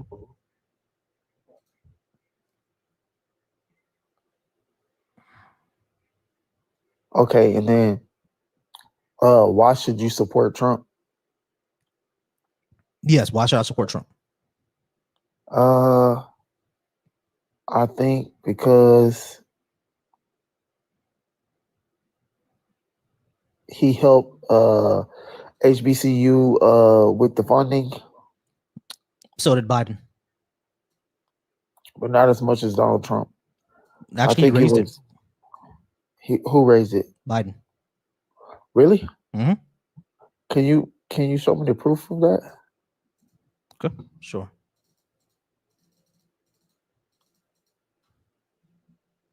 So would you consider yourself a liberal? I'm a leftist. Why should I be leftist? The policies are better for our society. What do you mean by that? Like just the government helping people? Yes. Universal health care is good for society. Guaranteed housing is good for society. Investing into education, renewable energy, to decrease our pollution and the issue with our climate. Those are all good things for society. Why would universal healthcare not be good for society? Oh no, I believe universal health care is perfect for society. I think that we actually need that. Great. So That's something I agree with. I actually agree with every point you made, but what I don't agree with is the other stuff that get mixed into like what other the stuff? bullshit, like abortions. What about abortions? Sexuality in elementary classrooms. What about it? What about it? Let's start with abortions. What about it? I feel like the dangerous place where a black person can be in his mother's womb. That doesn't answer my question. I just answered the question. Abortion, because the dangerous place where a black man can be or a black person in general can be is in a black mother's womb. No, it's not. Yes, it is, because we are killing our babies faster than what we're procreating. No, we're not. So let it make sense. No, we're not. We're above on replacement levels. Since when? I think that was this year. Let me bring that up as a matter of fact. And where do you think? Why do you think that's a thing this year, but in previous years it wasn't? Do you think people just become aware of the own genocides we commit against our own selves? We're not committing genocide, but the birth rate has always been high amongst black people. We have a higher birth rate. But the second thing that I would say is when it comes to abortion, abortion is not something that people do willy-nilly. These are like hard decisions they have to make. Now, of course, I'm pretty sure you can give examples in your personal life of, women just saying feed is elitist and just going to the abortion clinic every 6-7 months, right? Yeah, sure. Like that could be an issue with them personally. But when it comes to overall, when it comes to abortion, these are decisions that are made like more complexly and more thought out than just being willy-nilly. That's number one. But number two, If you're against abortions, you can just simply not get one or get with someone who doesn't believe in them. But the third thing that I would say is that we need to look at why abortions happen. Abortions happen mostly in people who have low education rates, mostly people who are more in poverty, things like that, right? And one thing I would say, I would say two last things. Number one, we chastise women for having children they can't take care of, and then we chastise them for having an abortion. Like we can't have it both at once. She's either being irresponsible for having a child that she couldn't take care of, or she's irresponsible for not going through with a pregnancy that she obviously wasn't going to be able to take care of. So in this situation, I would say that abortion is actually the most responsible option, because instead of instead of putting responsible wise, that makes sense. But I just logically, I just don't agree with the value of life. I think value of life is more important. My mom was 12 years old when she got pregnant. She kept her baby. So that's fine. That's okay. Right. But that's what pro-choice is all about. If you want to go ahead and keep your baby at 12 years old, go ahead. But I don't think if an 11-year-old got raped by her uncle, she should be forced to carry that baby. That's a different story. That's just a small scenario of the larger picture. You said the picture is that people can't take care of their children. Right. And if they can't do it, then an abortion is more responsible. But the second thing that I would say, the other thing that I would say is that if we look at the reasons why these abortions happen, why not just go ahead and put in policies that will make abortions happen less? Like sexual education, something that you said you don't want. I agree with sexual education is very important. There you go. But I don't think it should be taught to kindergartners and first graders and second graders. You realize that's better for them, right? Because like PDF files, they target children who don't know what their body parts are. So if these children actually know what their body parts are and they're able to explain what happened to them, that means that PDF files will be more likely to get caught and stuff like that, right? So we're actually preparing them. That'll be better for them. Most definitely. There you go. So you agree with me. So sex education in elementary school is a good thing. Yeah, I think sexual education in all schools is a good thing. I said I didn't like the simple fact that sexuality in the sense of teaching boys it's okay to identify as girls. What do you mean? It's okay. Yeah, that's fine. If they don't identify with boy, why force them? I feel like that you teaching them that believing their own lie is okay, rather than having them accept the truth. Who said it's a lie? These people in their mind really believe that they were born women, but they were born men, which is crazy. That's not crazy. That's psychotic. That's not psychotic. That's always been a thing. You realize like gender is something that we constructed as a society, and that shifts, right? No, I don't think that. I think that's anatomy, my brother. Hold on. So you think that sex and gender are the same thing? Yes. They're not. Not according to advanced biology. You said not according to what? Advanced biology. Advanced biology will teach you that the sex and gender are two different things. Okay, so advanced biology, anybody can put anything in the book and says, "Oh, this is what I feel it means," but in actuality, logic doesn't even teach that. It's not about logic, bro. It's about what our biology is. When it comes to gender identity, your sex doesn't necessarily align with that. These are different things. Because sex is about your ability to produce certain gametes, correct? Perhaps. Okay, so if your sex is about certain body parts and certain gametes that you produce, would you say that a man who doesn't produce, like a male who doesn't produce sperm, he's no longer a man?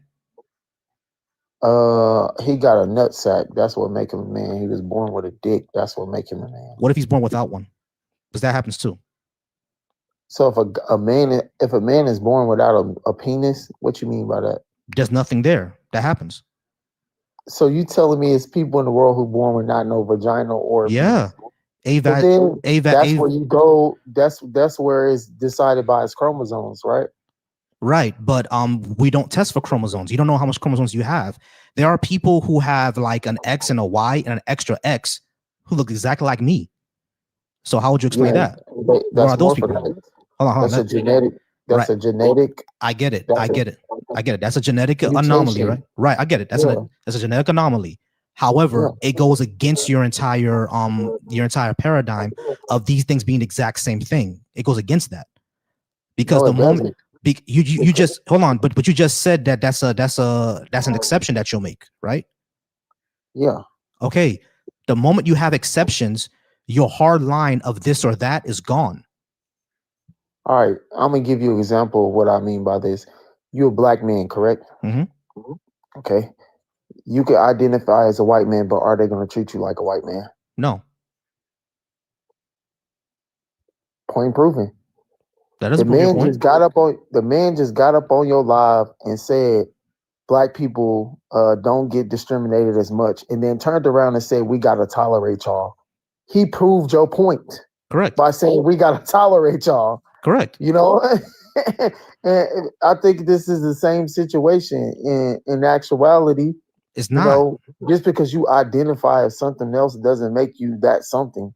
Right. Now, I agree with that. Right. Just because you identify something else doesn't make you that something. But when it comes to gender identity, there's something that starts internally within a person. It doesn't start off like within society. When it comes to black, white, everything like that, there are people who just externally or like there's no way to internally agree with being black or white or externally identify as black or white. That's not something that's internal. That's external. When it comes to gender, that is internal, and we have actual science to show that. There's science So what in you mean that's psychiatry. not Hold on. internal? Listen. If I think I'm a white man, Listen what and I'm I saying. grew up and Listen. I was raised by Hold white on. parents. Let me finish what I'm saying, bro. Stop doing that, man. Stop doing that. I'm trying to have a discussion with you.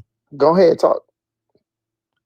When it comes to gender identity, we actually have neuroscience and neurochemistry that shows that there's actual chemical neurological component to gender identity that doesn't exist for race. So you can't make that same type of determination. You can't make that analogy. You said what doesn't apply to race? This is how it shows me that you're not listening, because I said it very, very clearly. No, I missed 1 point. When it comes to gender identity, we actually have neuroplasticity, meaning like brain chemicals, neurochemistry. There's actually a neurochemical basis for gender identity. It's both sociological and there's a neurochemical basis. When it comes to race, it's only sociological. There is no neurochemical basis for it. So that's why these two things are different. All right.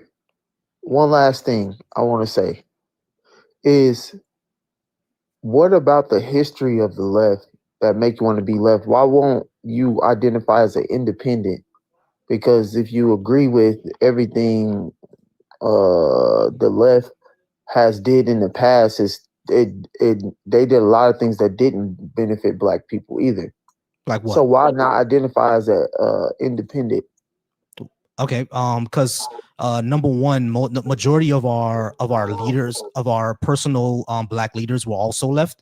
Like, for example, do you admire Hugh P. Newton? Yeah, what about him? He was a leftist, a communist, as a matter of fact. You admire MLK? No, I hate him. I like Malcolm X. That's even better. Malcolm X was also a leftist. What about no, what about Malcolm Du Bois? X was neither. Malcolm X was neither. Malcolm X actually said that capitalism is one of the tools of white supremacy, which is what leftists believe. And he also believed left and right was racist. No, he believed that Democrats and Republicans were racist, but that doesn't mean that's left or right.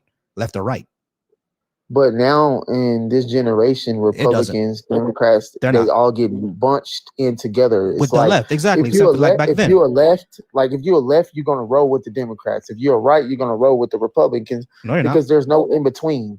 Right. There is no in between. Well, the in between roles were Republicans mostly, but the left doesn't fuck with Democrats at all, bro. Like, if you're around any leftist organizations, they don't fuck with the left at all. They don't fuck with the Democrats at all. We say that, but when they go out and vote, who they vote for?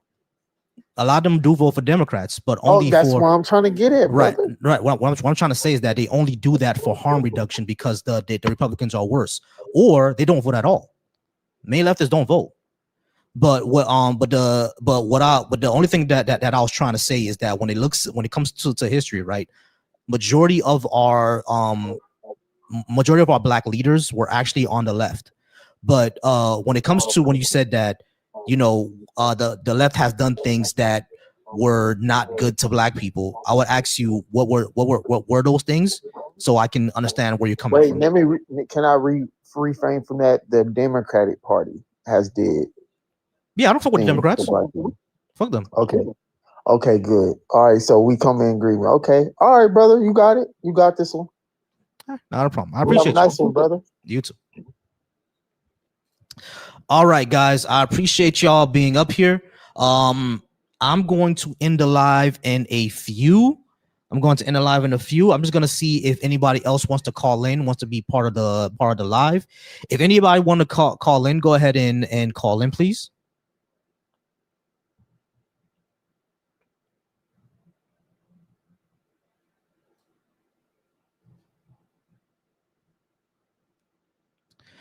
All right. So shout out to the Deconstruction Junction. Shout out to the Deconstruction Junction. I appreciate y'all being here and being on a live. Shout out to everybody who's on the Black Atheist Coalition. Y'all wonderful over there as well. And if you're over on my live on Volcy Thoughts, I appreciate you there as well. We're gonna talk to eight. All righty, 813. How's it going? You're probably gonna be my last person. 813. Can I get your name, age, and what did you want to talk about? You said my name and age? Yes, name, age, and what did you want to talk about? Yeah, my name is Shango. It's a nickname I'm called after the African deity from West Africa. And 53. 53. 1972. Cool. All right, Shango, what did you want to talk about? Hey, I really don't. I'm like you. I really don't like labeling myself an atheist. I'm a strict non-believer, but I understand to be more, specific about who you are, what you believe in. You have to say atheist. It's just like saying a vegan. I don't like calling myself a vegan, but I'm mainly say 100% plant-based. But I totally 100% appreciate what you're doing, especially since you're a young brother. How old are you? I'm 37. Oh, 37? Mm-hmm. Okay, you look a lot younger. Yeah, yeah, I get that a lot.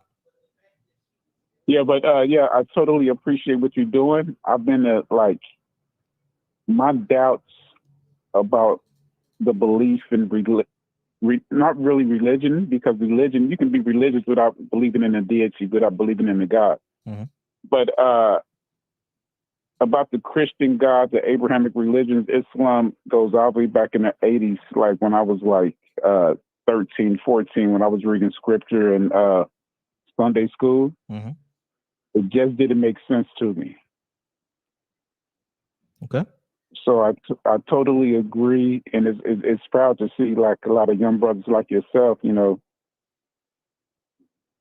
exposing religion, especially the God, the Jesus, so-called deities, false deities, or whatever that they really are. They're nothing but myths. Yeah, I agree. All right, so did you want to talk about number one or number two? Number one, I have why should I believe in your God, and number two is why should I support Trump? Did you want to talk about any of those? Yeah, what do you support Trump? No. Okay. Why not? Yeah, I think he's bad for the economy and causes more division than unity. And he's a racist. Okay, and what? Oh, he's a racist. Okay. What's your definition of racism? How would you define it? Your personal definition.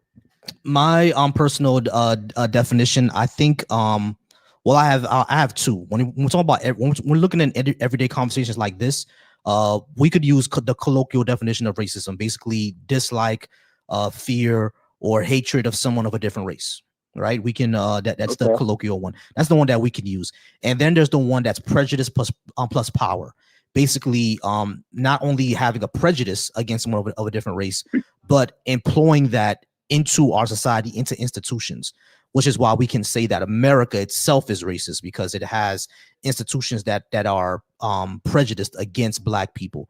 But colloquially, like dislike, hatred, or fear, I would say that applies to Trump. I don't think he likes Black people.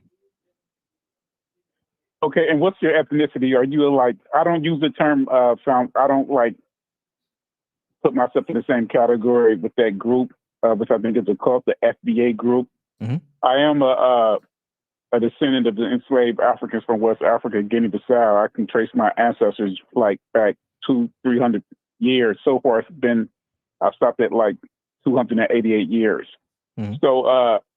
So are you an immigrant? Like, are you a recent? Like, what generation are you? Are you a African American descendant or what? I'm a Haitian descendant. My parents are from Haiti. They came here in the 70s. Okay, yeah, Ron, I think that's when the first wave of Haitians started coming over here. They came earlier, but most of them started coming in the 70s with the Cubans. Right. So do you feel that he's racist because his take of any TPS and what he was spreading, the propaganda, the crap that he was saying about Haitians are eating dogs in Ohio? Is that when you really came on saying that he was a racist? It was actually before then. When he called for the death of the Central Park Five, I think that there was a racial component to that too. But even before that, when he refused to loan apartments to Black residents, and he was sued by the government for doing that. I think it happened twice, as a matter of fact, that he was sued by the government. Exactly, back in the 70s as well. So yeah, that right there showed me that he had a prejudice against Black people. And not only that, in his casinos, there's plenty of stories, and Black employees have said this, that he refused to have Black employees on the floor whenever there was a rich person coming in. Whenever like there was a, what they call in that industry, a whale, like someone who's worth like $50 million. Exactly. He will remove Black people from the floor and keep them in the back. And he's also said disparaging things about Black people as well, where I think he said like, where it's in their nature to steal. That's just what they do. Something like, I'm paraphrasing, but it was something like that. Yeah. So that all showed me that he was a racist. Hey, Michaela, I see you. Give me a second. Let me end this call real quick, and then I'm gonna get to you, Michaela. But yeah, all that shows me that he was a racist. If that makes sense. Okay. And do you think his so-called immigration policies are racist with the influx up under the Biden administration, when like millions upon millions of immigrants were flooding into the country? Yeah, there's definitely a racial component to it, because the people that he the ones that he's having travel restrictions on, if you look at the list, like the vast majority of it is Black countries, right, from the Caribbean and Africa. But the second thing is that like his own administration literally went to court to get permission, or not just get permission, but to argue that using accents and skin color is a good reason to like stop and detain people, which is, that literally has like a objective racial component. You see what I mean? Do you see anything positive about his immigration policies, especially when you have a lot of South Americans are flooding like these so-called sanctuary cities? For instance, I used to drive trucks. I'm retired now. But I went to a warehouse, a facility in the D.C. area. Now, we know, I'm sure, I don't know where you live, but we know you heard the saying like a chocolate city, correct? Yeah. So we know D.C. is a chocolate city, meaning predominantly Black city, African-American city. Yeah. So I went to this warehouse, and I didn't see not one Black employee. Mm-hmm. I would say 100% of the people who worked there, who were like stocking, unloading the truck, forklifts, they were immigrants, and all of them were speaking Spanish. Now, in D.C., the unemployment rate for African Americans can be high sometimes. But then you have this facility in which, I don't know if D.C. Do you know if D.C. is a sanctuary city? I think so. Okay, so you have all these South Americans, Guatemalans, Venezuelans, Mexicans, and they were what you call white Hispanics. Okay. They weren't brown. and they were flooding these. They're flooding these warehouses where black people can work, and they're being hired by, guess who? Caucasian people and Okay. white Hispanics. And so I'm sure you heard of the story about there was a facility, a warehouse or a meat packing facility somewhere in the South. I think it was either Alabama, Mississippi. Yeah, they deported a whole 99 bunch of point, people, and then after those people got deported, they hired the black people in the area. they hired the African Americans. Yeah, So was that a positive? yeah, for And keep in those, mind, these people, they were here illegally. yeah, for those people, yeah, that's a positive, right? But I don't blame those people. I blame the company. Like those people are gonna do what they're gonna do to make their lives better. I never fault anyone for making their lives better unless they're like deliberately harming someone else. But just coming here to try to live a better life because you want to escape the violence in your country, I'm not gonna be mad at you for that. Yeah, I mean now at the I would totally disagree. I think that's just a talking point when a lot of them say they were escaping violence. You know, it's I not don't. Even if because you're living, even if you're living comfortably, you come to the U.S. and let's say you're gonna live even better right, but the with but the the thing is resources. but the thing is like when it comes to resource allocation, right? One thing I'll always point out to people is that it really doesn't work the way that people think it works.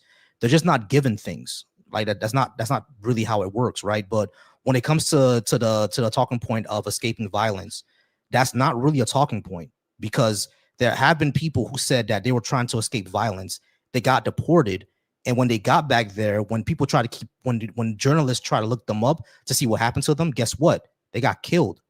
So they were escaping violence. It's the same thing happened to a few Haitians just a few weeks ago.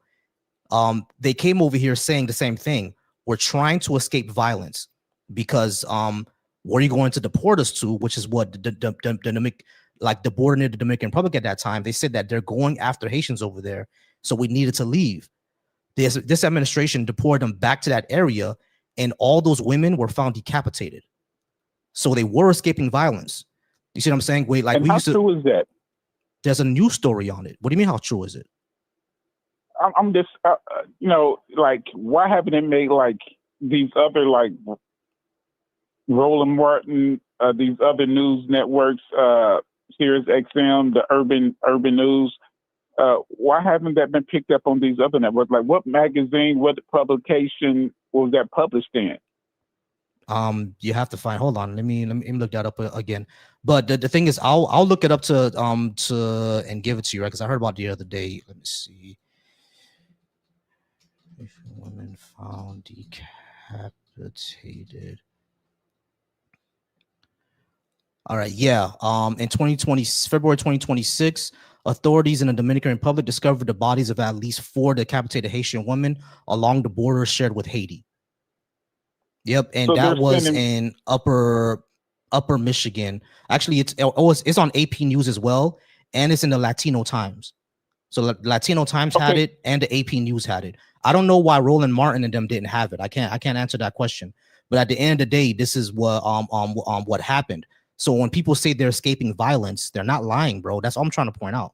no, I totally agree with you. You know, I've been to the East African countries. I mainly travel to East Africa. I have been to West Africa, Guinea-Bissau, and that's where I did the DNA test. So on my mother and father's side, paternal and maternal, or West African Guinea-Bissau area, shipped to South Carolina along the coast for the work the rice fields in the Right. 17 and early 1800s.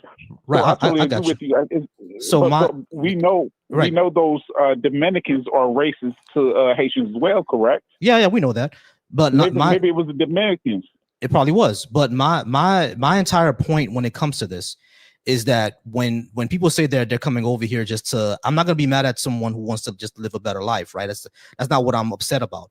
What I think we should point our issue towards is the companies that actually do it, because Trump is not going really after those companies, he's going after people, and those people are Absolutely. getting brutalized. You know what I'm saying? And all brutalized people is gonna do is makes folks angry at you, because no one wants to see someone else be abused. Like, we don't like that as human beings. If you're empathetic, you're not gonna like to see other people get brutalized by authorities, especially within the American tradition. So that's all he's doing. All he's doing is militarizing the a police force. And we as black people already know what happens when you militarize a police force and send them to an area. People are going to get killed. You know what I mean? So that's what folks are not seeing.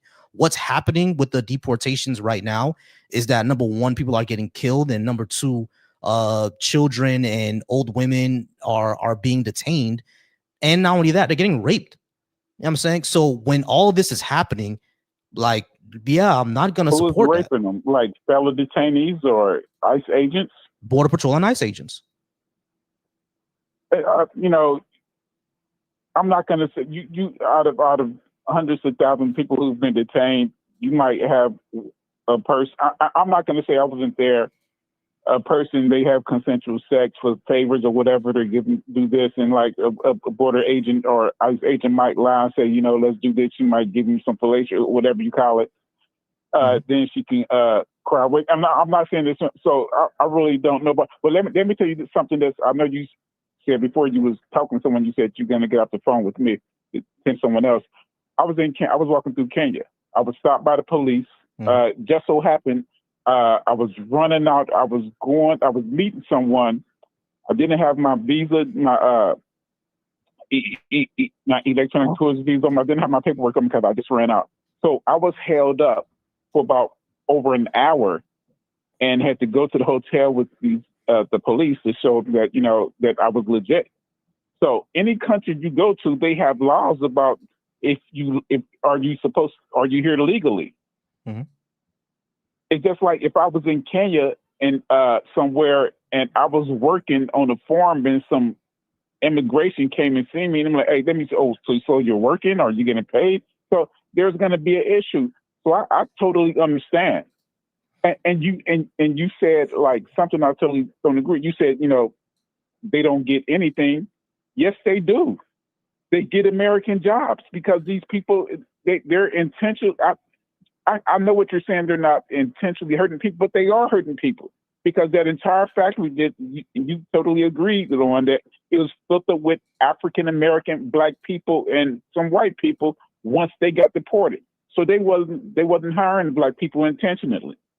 All right, so that means you go after the company, not the people. They ain't doing anything. Just came here over illegally, brother. They're here illegally. Yeah, I don't care about that. You don't care about them? No, I don't care about illegals. I don't care about that. You don't care if they're over here illegally? No, I don't care about that. So you don't care if some people, let's say we already know that in the South, my family came up from the South, from Georgia, Greensboro, Georgia, came to Ohio. We already know down in the South there's racism still there, especially with these companies that's been around for like years and years and years, and some of the supervisors are racist. These are run by racist white people. Right. So okay, I care about that. They would rather hire. They have this animosity, and I want to hurry up and get off this car. So they have this animosity. So Fred, right, I get that, right? I care about the racist company owners. Someone being here illegally is not something I care about. I don't care about that. I care about the racist company owners. Those people shouldn't be allowed to operate. The illegal person, if they just want to live a better life, let's go ahead and help them get legal and everything like that, get their papers, yada yada, live a better life. But them just being there doesn't bother me. The racist people bother me. And if a legal person is violent, yeah, sure, get them out of here. That's what Obama was doing. Obama was specifically targeting violent criminals, people who do robbery, 90%, murder, rape. Yeah, 90% of the people that he was targeting were that got deported was violent criminals. Exactly. 75% of the people who are in ICE facilities have never committed a violent crime. Never. You know what I'm saying? Never committed a violent crime, but they came over here illegally. So what, bro? I don't care about it. What? Who cares? So what? Because they're over here illegally. Because they're taking. Because like the. Okay, bro. I understand now. I understand your game plan now. But no, it's not a game plan. All I'm saying is that someone being here illegally is not something that I care about. Now, of course, there's going to be competition for jobs, right? That's a concern. I'm not saying that's not a concern. There should be competition for jobs. But one thing that we have seen is that Black people in America have more education and are usually in other job fields than what the illegals may be, right? But yeah, competition for low wage, low skill jobs is going to happen. What that means to me is that number one, we need to start going after the companies, and number two, we need to have a focus on, you know, African Americans, especially in the education system, getting more skilled work. Basically, if it was up to me, I would say all black schools, everybody should graduate with a trade. Basically, we should employ that within black schools. 100%. I think you're 100% right. exactly, and I think that should be part of reparations. That should be part of reparations. Yeah. Okay. Yeah. I totally. Yeah, we can like agree and disagree on some things, but I'm totally against these people coming up with it, even if they want. But a lot, someone is going to get hurt. Someone is going to get hurt. We saw it when the people at the factory, they wouldn't hire black people, but they're going to hire all these people who came over here illegal. Okay, but I totally understand. Like, let me point out a scenario to you, right? Let's say all those people came over here on a work visa, so they are legal, and they still don't hire black people. Now what? If they came over on a work visa? Mm-hmm. Okay, then if they came over here on a work visa and they didn't hire black people, then there should be someone, and this is what I say, it's just not on these so-called people who come out of here illegal. I totally agree with you. Agree with you when you said it's also on the company. We should go to and have lawyers to go against these companies or these factories or these job places while they're not hiring black people. That's blatant racism or whatever. Or yeah, I agree with that. Why they're not hiring these people? Okay, I agree with that. I agree with you there. Yeah, I think we agree there. Yeah, I think we agree there. But like I said, someone got hurt when they came over here in the South. Someone's getting hurt in D.C. when I went to deliver these loads, and I've been to the warehouse like 3 times. But my brother said the last time he went, they had a lot of black workers in there now. He didn't know if they were like African Americans. Mm-hmm. He said they could have been Haitians. They could have been like some dark Puerto Rican or whatever. But the so-called like white, you know what I'm talking about? Mm-hmm. I know what you're talking about. The pale-skinned Hispanics who label themselves as white intentionally. Think they're white? Yeah, exactly. They weren't like there the Cubans. Mm-hmm. Like the Cubans down here in Florida. Yeah. Listen, y'all Cubans are only white in Florida. The moment y'all leave Florida, y'all ain't white no more. I hope y'all Cubans know that. I be telling Cubans that all the time, bro. You only white in Florida. The moment you leave Florida, you're not white no more. Like, drop a Cuban off in Mississippi somewhere with their Spanish. I will vote for Donald Trump. They ain't going for that over there. Exactly. They ain't going for that. They only white in Florida. Go ahead, bro. Let me tell you this one other thing that happened. Mm-hmm. Okay, like I told you, I mainly go to like East Africa. So when I was in Rwanda, you know, if you ever been to Africa, like people can look at you and tell like, oh, he's African American. He's from the Caribbean. He's not this indigenous like African, like the Lua people, like the Calajan, like the Kikuyu, like the Taita, like the Maasai. The way we carry ourselves, like you guys, I seen you got that swag about you, like it's the African American swag. You know, understand what I'm saying, right? Mm-hmm. Okay, so this Venezuelan lady, she was over there and she had just went to go see the gorillas. That's a big thing to do in Rwanda, to go see the silverback gorillas. I want to do that so badly. She was like, and she was like this white Venezuelan. She classified herself as like, so like she's been like, yeah, my people, yeah, I'm a Caucasian, you know, but I don't look down on other people with brown skin. And she was like, had this brown skin. So she was going on about, oh, I didn't know Rwanda was like this. The infrastructure, they are doing so good. I'm glad we are helping them. She was saying that the reason Rwanda, however you want to say it, and I've been around a lot of locals, so some of them just say Rwanda or Rwanda. And so she was saying that, like, this country, you know, I'm glad saying that her white skin, her people like her, the Caucasian people, is the reason the infrastructure is why Rwanda is so well organized. You see that racism bullshit? Yeah. We see that. And it's crazy because it was ridiculous. Yeah, it's ridiculous. Like you said, like, because it's crazy because Rwanda did that on their own. Now I have my issues with Rwanda, right? So I have a little bit me too. Yeah, I have some of my issues with them, but at the end of the day, they were able to build themselves up on their own. You feel what I'm saying? Yeah. And the thing is, like, that shows what leaders can do if they're not, you know, kissing the ass of the colonizer, that goes to a whole other thing, because I'm happy that Ibrahim Traoré is doing what he's doing over in the Sahel states too. Absolutely. To tell you the truth, because it's like, man, we Africans got to take their power back, man. Because when I learned, absolutely, when I learned that they borrowed their own currency from France, that blew my mind. Yeah, that's crazy. That's insane. That's insane. It's like, why do y'all have to? Oh man, listen. I've met some young Africans that have said that, listen, when our leaders pass away, that's when we know Africa is gonna rise, because they say they are just as sick of them as we are. You know what I'm saying? Because it's like it's them in the way, man. They're the ones who's in the way. And if we had what Marcus Garvey had before, Black Star Line, if we were able to redo that, I'm telling you, we could have a whole different market away from our former colonizers. But that's just a dream of mine. You know, that's just a dream of mine. I hope we can have it one day, but we may not see it. You know, I mean, I hope we see it in your lifetime and in mine. You know, I mean, I think I'm way younger than you, but I hope it happens in your lifetime, or at least you see the beginnings of it. And I hope I see the middle of it. You know what I'm saying? And for our grandchildren and great grandchildren to see more of it. You feel what I'm saying? Like, I hope that we see it one day, but who knows? But I'm sorry, go ahead. It was a pleasure talking to you, good brother. Pleasure talking to you too, man. I appreciate you. Another thing, like, I'm totally against Trump. I told people who he was in 2016, 2015. Mm-hmm. Oh, no. Okay, I voted against him. I said I voted for Hillary Clinton. 2020, I voted for Biden and Kamala Harris.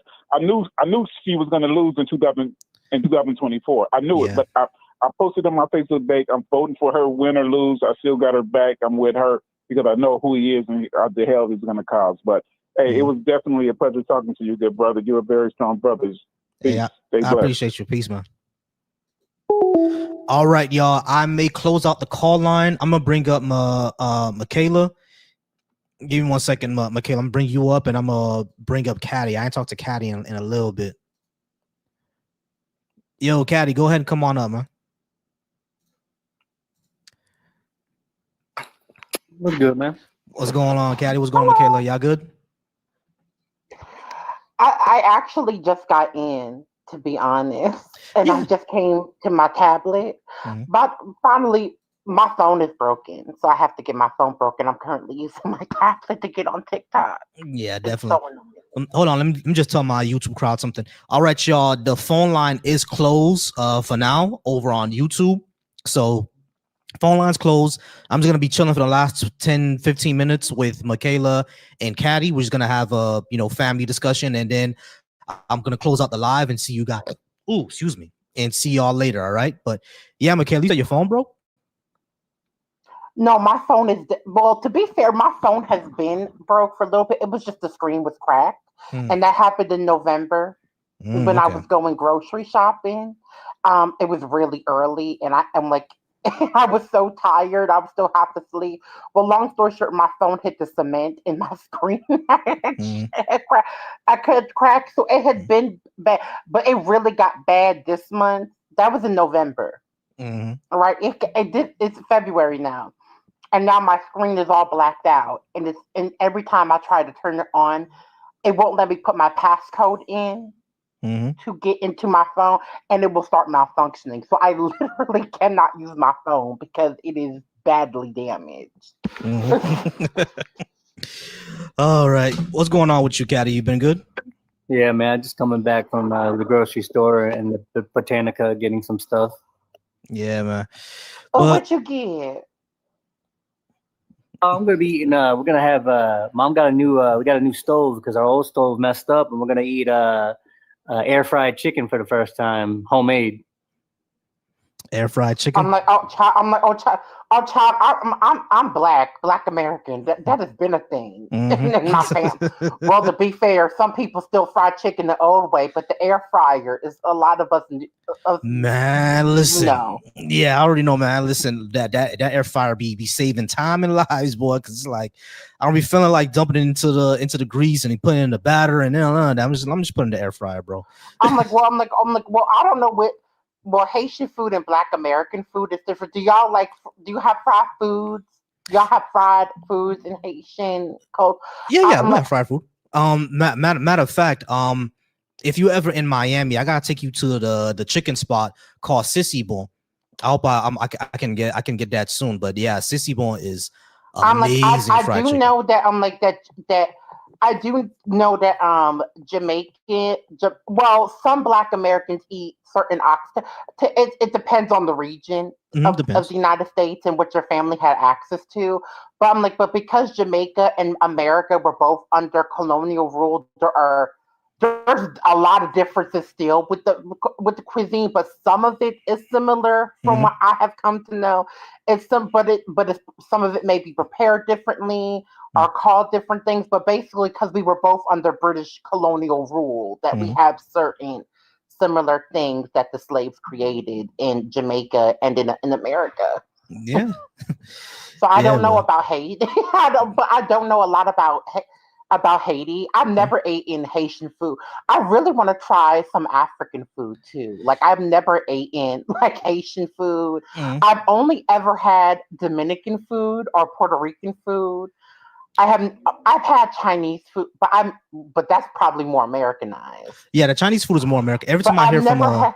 Every time I hear from an Asian person, they always say our Asian food is a lot more Americanized. But you say you never had Haitian food. When y'all come down for the B.A.A.S.H cookout, I'm gonna have the black rice, the Dijonjon, the black mushroom rice. I'm gonna have that, and I'm going to have probably some griot. Griot is unless anybody doesn't eat pork for any reason, griot is like fried pork Oh, pieces. I'm like, oh, I'll try. Listen, I'm willing to try. I'm like me and Carmen might have to make some fried chicken. And so listen, we definitely gonna bring some Black American soul food down, honey, Oh yeah, because we yeah, break it need down. because we need we gonna be in that kitchen. Okay. I'm like, oh, Caddy, I put hot sauce on everything, honey. Like Beyonce said, I carry hot sauce in my bag. So literally, okay. I have a whole thing in my stock with just with just hot sauce. It's really bad. Like Yeah. I put hot sauce on almost. I just made tacos and I put hot sauce on my tacos. It gotta have the spices. It gotta have the spices. Yeah, I know Caddy know about that. Caddy, you Indian, right? So I know y'all No, be I'm having not. spices. I'm not Indian, man. I'm white. Oh, okay, my bad. I thought you was Indian, I'm bro. like, I'm like, you can't look at Caddy and know he white. Of course he white. There was a little bit of tan there. So I'm like, okay, he probably Indian. I'm like, I tell you, I'm like, at worst, he's a white Latino that just went on vacation. Yeah, exactly. You know, look. Just went off Oh vacation. man. Today I had to go. I'm like, or maybe he live in Miami, bitch. Like, listen. Today I had to But go to the. Today I had to go to the Botanica, and it's on the west side, and it's majority like Hispanic. You know what I mean? So every time I come in there, I make heads turn because I'm in the Botanica getting candles and other things. You know, with sometimes with my bindi on my head as well. You know what I mean? The red the red dot. Yeah. Yeah. Oh, like look at this white guy coming with the red. Listen, listen, I've never had.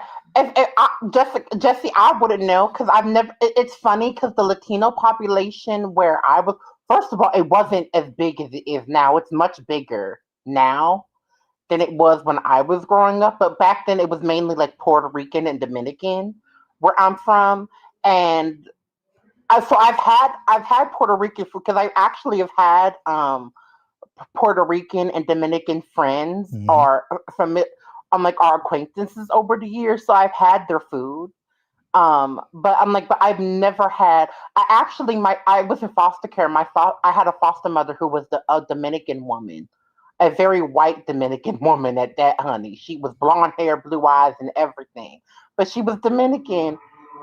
And so she made. I'm like, so sometimes she made Dominican food.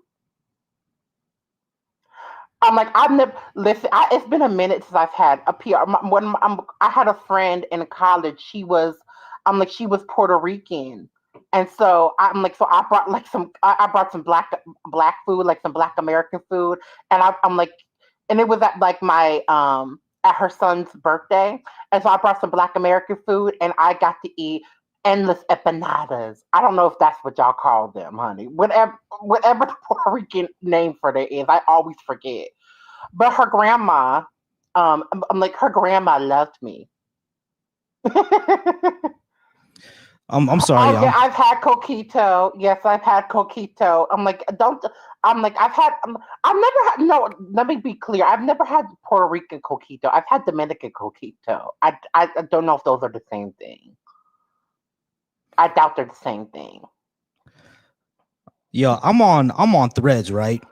And this person posted on Threads. It said, "Hey, I always hear from Oh, my." I've been on Threads. Yeah, this I heard from this person posted. Oh, I be hearing from my Haitian friends about stories about mermaids over down in Haiti. Are the mermaids real? So I posted in on a story, right? I I said, would think so. Not. yeah. So I said every time that people describe mermaids in Haiti, it's always green, scaly, with a long snout and sharp teeth. That's a crocodile. That's a crocodile. So people saw a crocodile when they were 7 or 8 years old and been thinking that they're mermaids for 30 years now. Like, y'all, Haiti has crocodiles. And then this person said, I'm talking about there's no crocodiles in Haiti. All you had to do was Google Haitian crocodile, and then you'll find the species that exist over there. Like, we have here's one thing I'm gonna start telling people. We have the knowledge of the world in our pockets, y'all. We have the knowledge of the world in our pockets. You can use it. He could easily just Have you, Google I'm like, this. I know you're Haiti. I'm like, have you ever been home to Haiti? Because I know you were raised here. Have you ever? Did you ever go visit? Oh Like, yeah, yeah. Oh yeah, oh I'm yeah. like, because I'm like, because it's funny because because I don't know if you know about the Great Migration, but I'm a Great Migration baby, Mm-hmm. and so sometimes like my family would go down south, but I was too young to ever. Sometimes I was too young to travel when they went down south to Tennessee. I Mm-hmm. also recently, but I don't know a lot about my maternal side, but based on what I found out, they're from the DMV, so I have southern roots. People do not consider DMV the South, but I have no idea why. But Yeah, I don't know why it's the not. South. It is, yeah, definitely is. Okay, it Hey, is literally the South. So my parents are both from the South. Okay. may I speak on the mermaid thing? Yeah, go ahead. Mermaids, as you probably already noticed, mermaids are seen in various cultures around the world. They even have their own versions of mermaids. Now, particularly within Sanatana Dharma, Hinduism, we understand that that the jiva, the soul, has a particular chemistry or makeup, right? Mhm. That sometimes we call gifts or siddhis, which are gifts that people inherit through life, death, and rebirth and reincarnation. They might inherit some gifts. And so their perception to things is different from other people's perception around them, which oddly enough, if we're talking about like syncretism, right? Or syncretism in a way that people don't really know this. Well, some people do, some people don't. Survival syncretism happened because of the Abrahamic colonizer trying to make it so that people couldn't survive with their indigenous beliefs. Mm-hmm. And so a lot of times, I'll give an example. I like to use the Romani people. I don't like to use the G word because the G word is offensive to the Romani people. But the Romani people fled India because of persecution. And as they did that, they had to survive, and they were persecuted everywhere they went by people who were of a certain religion because they didn't agree with them worshiping a goddess. So what the Romani people slowly started to do was Sounds about patriarchy. yeah, they started syncretizing their goddess with one of the Abrahamic Catholic deities.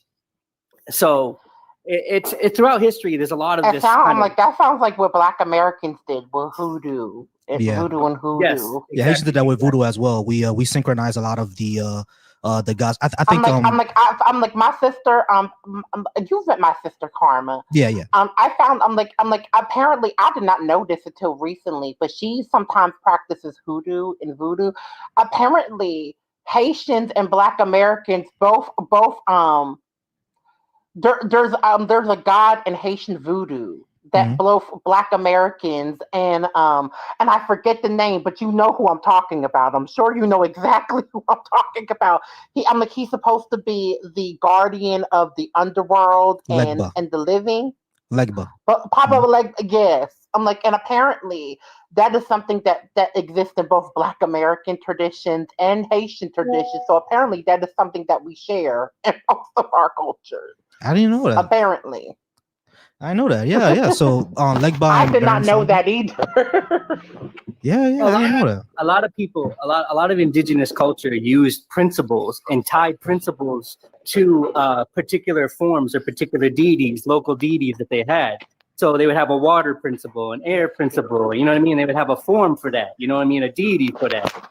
And so a lot of times what happened was, you know, because of survival and needing to survive and keep some of the culture and stuff, they would do the syncretism to survive. But unfortunately, and this is kind of talked about in Sanatana Dharma, Hinduism, we talk about it being Kali Yuga. And Kali Yuga is a time of spiritual corruption, decay, tribalism, a whole bunch of horrible stuff in this particular yuga. Mhm. And so when we're talking about having a babalao or a spiritual elder trying to help somebody, it's very rare you'll get an authentic spiritual elder. Even within Hinduism itself, we have to question our gurus all the time.